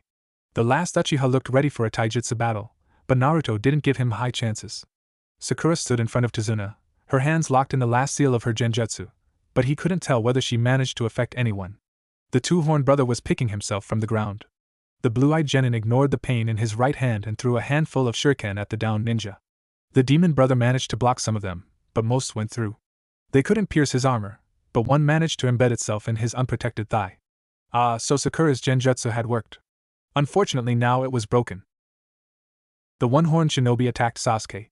The Rookie of the Year managed to dodge the first strike, but couldn't launch a counterattack. And the Mist Ninja was assaulting again. Just when Naruto was about to despair about their situation, Kakashi decided to re-enter the scene. Within a moment the Kiri shinobi were lying on the ground, bound by their own chain. Kakashi-sensei, Sakura squealed. You're alive. My son didn't need your help, Fugaku sneered. The fact that the statement was completely untrue didn't bother him the slightest. Sasuke just glared. Finally, Naruto muttered. So you decided to show you're lazy but finally, Kakashi? Obito scolded. What would sensei tell you? What if it was late again? We're saved, Tazuna sighed. Sorry I didn't act earlier and you got hurt, Naruto, Kakashi apologized. It's just a scratch, Kakashi-sensei, the genin brushed it off. The wound had already stopped bleeding. Their gauntlets were poisoned, the jounin explained. Crap, Naruto's eyes widened. He realized the masked man was right. He had heard about the various poisons from Water Country before. Why didn't he realize it earlier? He drew a kunai and stabbed it into the already closing wound. Blood flowed freely once again.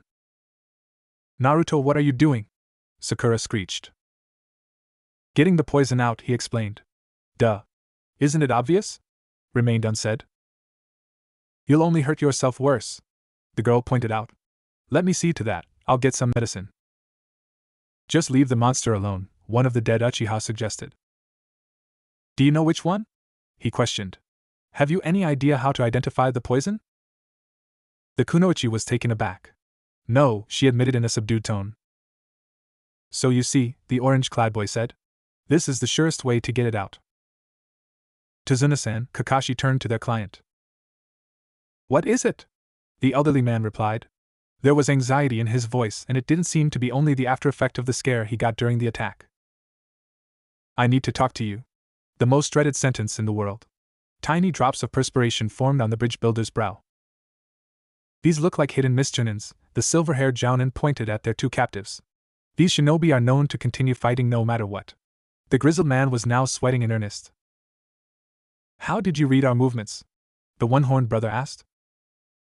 Do you honestly expect us to tell you what you did wrong? Naruto shot him a glance usually reserved for the worst pupil in the class. We are your enemy, duh. Not your teachers. Yeah, you are so stupid, Obito snickered. It's not like it matters, Kakashi shrugged. They aren't going anywhere. The brothers glared daggers at him. On a sunny day like this, there shouldn't be a puddle. Naruto sighed. The one-eyed jounin sure was overconfident. And overconfidence was the downfall of many a shinobi. If you knew that, Tazuna asked, why did you let the brats fight? Who are you calling brat, you trash? The 3 genin scowled at him. If I had wanted to, I could have killed them instantly, the sensei replied, but there was something I wanted to find out, who these 2 were after. Isn't it obvious? Naruto raised an eyebrow. They must have been after Tazuna. Nobody would send such a pair of incompetents after a trained ninja. Who are you calling incompetent, you twerp? One of the captives shouted. Who's the one tied up? The blonde genin retorted. Wait till I get my hands on you, the Kirin ninja growled. Not going to happen, the leaf genin answered with a bright smile. Why would they be after little old me? Tazuna laughed nervously.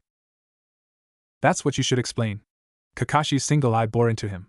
We haven't heard that there were shinobi after you. Our mission was simply to protect you from thieves or gangs. This has now become at least a B-rank mission.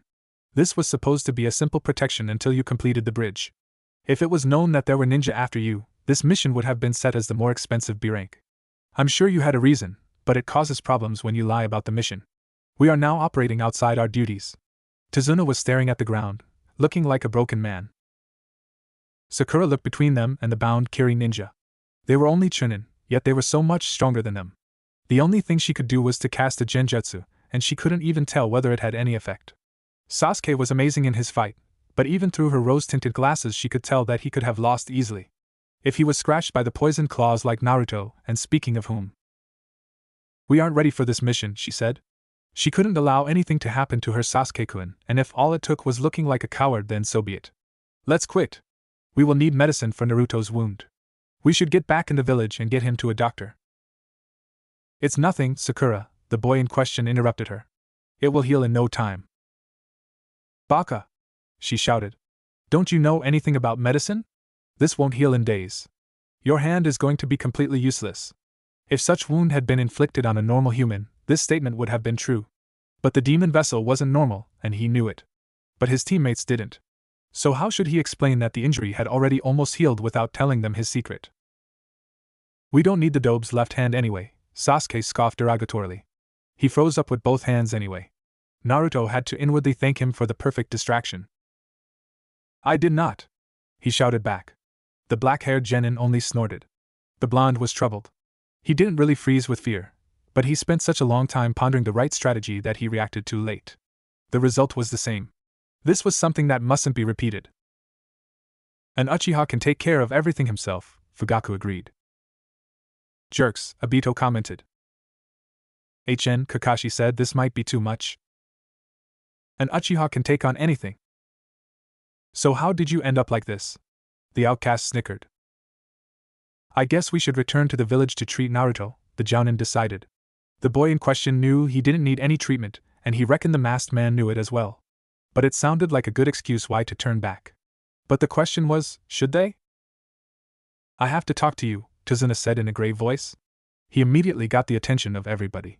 Then he proceeded to explain the gruesome situation his country had found itself in. By the end of his tale, everybody was moved. Why should we care about some worthless peasants? Well, almost everybody. You really are a bunch of arrogant jerks. Obito screamed at them. You deserve to be dead. How dare you, traitor? You're the one who deserves to be dead. We cannot risk my son for the likes of him. Fugaku protested. He has to avenge us.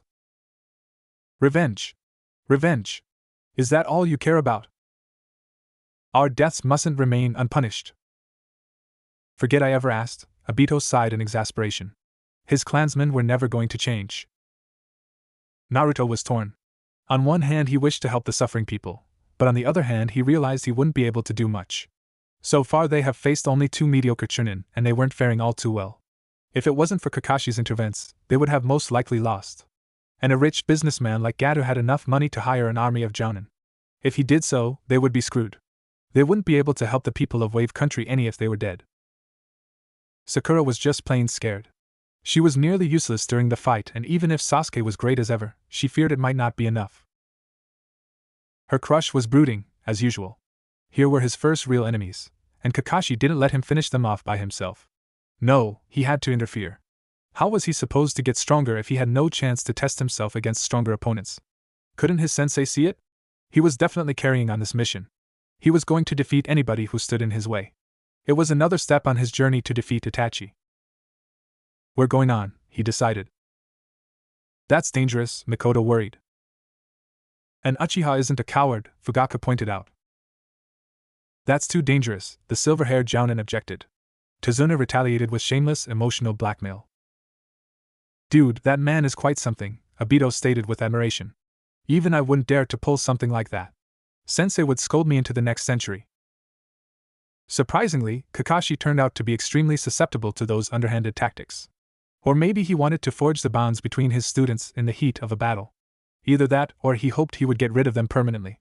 So for whatever reason, they proceeded with the mission.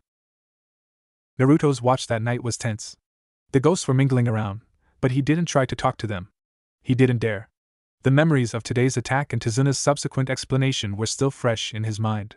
He had to remain alert to detect any enemies, much more because he didn't expect them to be mere civilian highwaymen like he had thought the nights before, but experienced ninja. Maybe even jounin. A sudden rustle of leaves startled him. He straightened up, his eyes piercing the darkness, his ears strained to catch another sound of the late night's creature. It was only an owl. He calmed somewhat, but some of the tension remained. Why so jumpy today? Naruto jumped as the voice spoke next to his ear. It was all he could do not to shriek in terror and wake the whole camp. Obito! He scolded the newcomer. His heartbeat was slowly returning to its normal pace. Don't sneak up on me like that again. Understood? Why not? The spirit grinned. You jumped so nicely. It's not funny, the blonde scowled. It looked pretty funny from where I stood, the young Uchiha disagreed. You almost caused a false alarm. I did. The clan outcast raised his eyebrows, but the effect was a bit lost behind his goggles. You're the one who jumped 2 meters in the air. You startled me. A true ninja shouldn't let himself be surprised. Ghosts don't count, the orange-clad genin grumbled. I don't count? You're mean. Obito looked like he was going to cry. You don't make any sound when you walk and you don't have any chakra presence, Naruto explained. Good ninja don't make a sound as well, the dead Uchiha reminded him. His eyes gained a faraway quality, like he was remembering something. True, the blonde admitted. So would you please go now? I have to be on guard. Don't you like me anymore? Quit your whining. This isn't a time for it. Why not? There might be enemies around. Or have you already forgotten? Of course not. Obito looked scandalized. He also sounded completely insincere. You did forget about it, Naruto smirked victoriously. I didn't forget. The goggled boy defended his honor. I might not remember every detail, but I did not forget. The blonde shrugged. Whatever you say. But I guess you would appreciate if I recounted it for you. Well, that would be nice, Obito admitted. So the living genin started telling him. That sounds like you're in quite a lot of trouble, the ghost remarked when Naruto finished. No kidding, the blue-eyed youth agreed. I wonder what was Kakashi thinking when he had us continue. We might be attacked any time. And next time it won't be such a bunch of wimps. Are you scared? The dead Uchiha teased. I'm realistic, the still-alive Uzumaki corrected. I mean, what chance do we have against a team of jounin? One would occupy Kakashi and the others would massacre us and Tizuna. It almost makes me think that Kakashi wants to get rid of us. Not that I can blame him, he added silently. That's not true, the ghost defended his teammate hurriedly.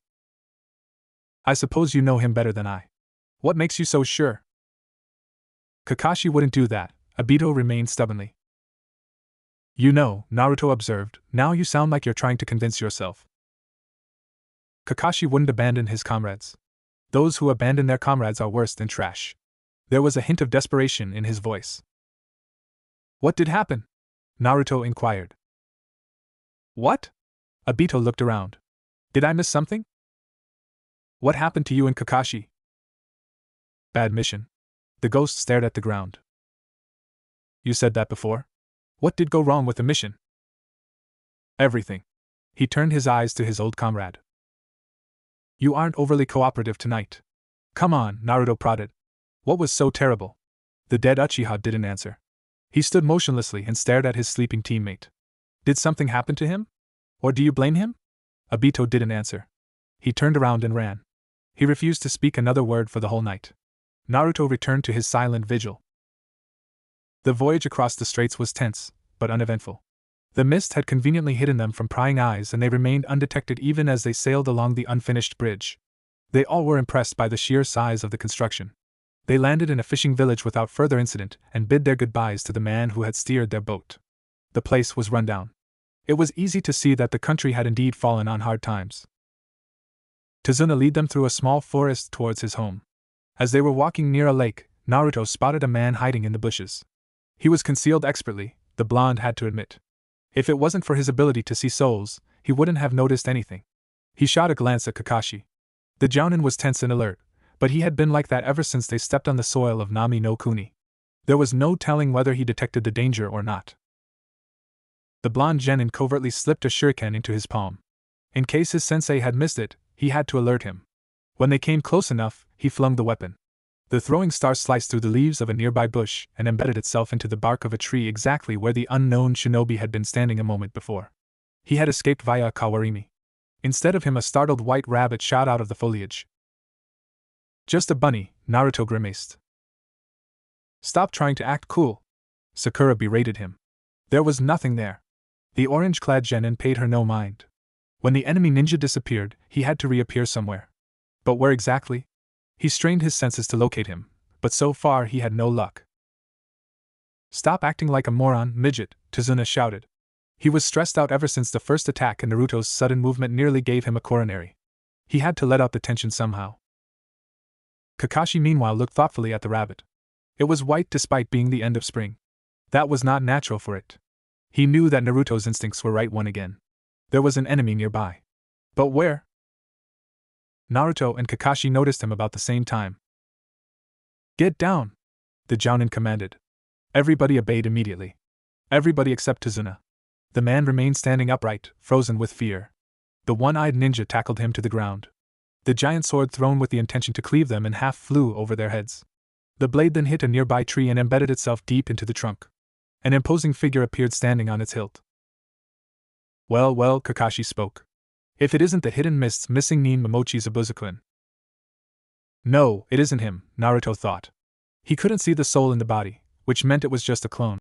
The real one was still hiding, and Naruto could see where. He also saw the ghosts following him. He was appalled at how many of them were children. It didn't ease his fears any. He had heard of Momochi Zabuza before. It wasn't much, but it sounded scary. They were in way over their heads. Why did they continue the mission again? They were likely to get slaughtered here. Everybody go back, the silver-haired Jounin commanded. This one's on a whole other level. Against him, it would be a little tough. He reached for his headband, unless I do this. And he lifted the Hittite. I can see. Obito rejoiced, dancing around. Thief! Burn in hell! Various other members of the Uchiha clan expressed their opinions. You appear to be Sharingan Kakashi, Zabuza's clone spoke. Sorry, but the old man is mine. Sharingan? Sasuke glared at Kakashi. How can he have Sharingan? He isn't an Uchiha. Thieving scum, Fugaku spat. Surround and protect Tazuna-san, the masked Jounin commanded. Do not enter the fight. That's teamwork here. The three genin obeyed. Naruto took the position that was facing the hiding place of the real Momochi Zabuza. Zabuza, first fight me. I already get to see the famous Sharingan, the clone of the Kiri-nuke Nin spoke. I am honored. It then launched into a lengthy monologue about Kakashi's reputation. He's buying time, Naruto realized. But what for? He kept his eyes on the real one, and he didn't seem to be doing anything. Maybe somebody else's. It should have occurred to him earlier that the demon of the bloody mist might not be alone, but he couldn't see his suspected partner in crime anywhere. But that didn't mean there was no one there. Even he couldn't see the souls through too many solid objects. He covertly scanned the canopy, but so far no luck. Now, let's end the talking, Zabuza wrapped his speech. I have to kill the old man. Sasuke and Sakura immediately went on guard. Naruto didn't let it down first place, but even he tensed. But it seems, Kakashi, I have to beat you first. The clone jumped into attack as soon as he finished speaking. He occupies Kakashi's attention and ours too, Naruto realized, and the real one is going to attack from a different direction. The clone landed on the surface of the lake. It formed seals with one hand and mist started forming around him. Before it obscured him completely, he spoke, Ninpu, Kirigakyu no Jutsu. In the next moment he disappeared from their sights, completely vanishing into the white mist that had encompassed everything around. He'll come after me first, Kakashi said. I disagree, thought Naruto. Tazuna is his target. Once he kills him, he can get away and collect his pay. He doesn't have to fight you at all. Momochi Zabuza, as the member of Hidden Mist, he was an expert in silent killing. You don't even notice until you're already dead, so be careful, guys. And just what do you think we are doing, having a picnic? The mist is getting thicker. I can't even see the real one anymore. He'll attack any time now. As soon as he thought it, Zabuza's distorted voice sounded from what felt like all around them. Naruto guessed it was another jutsu, meant to intimidate the enemy. It was working. 8 choices. Liver, lungs, spine, clavicle vein, neck vein, brain, kidneys, heart. Which one I should go after? The voice was mocking. The killer intent accompanying it was not. Sasuke was sweating profoundly. The oppressive aura in the air was getting to it. My poor baby, Mikoto cooed. Fear is unbefitting of an Uchiha, Fugaku sneered, but it did nothing to Sasuke. He couldn't take it anymore. The feeling of having his life squeezed out of him, if he had to endure it any longer, it would drive him insane. Better to have it over with. His shaking hands slowly lifted his kunai. Sasuke! Naruto scolded him when he noticed what his teammate was doing. He felt like suffocating as well, but this wasn't the first time he had killer intent turned towards him, so he had built some tolerance against it. But even he was trembling now. Sasuke, Kakashi shouted, and that finally seemed to get through the haze the last Uchiha was in. Don't worry. I'll protect you guys even if it kills me.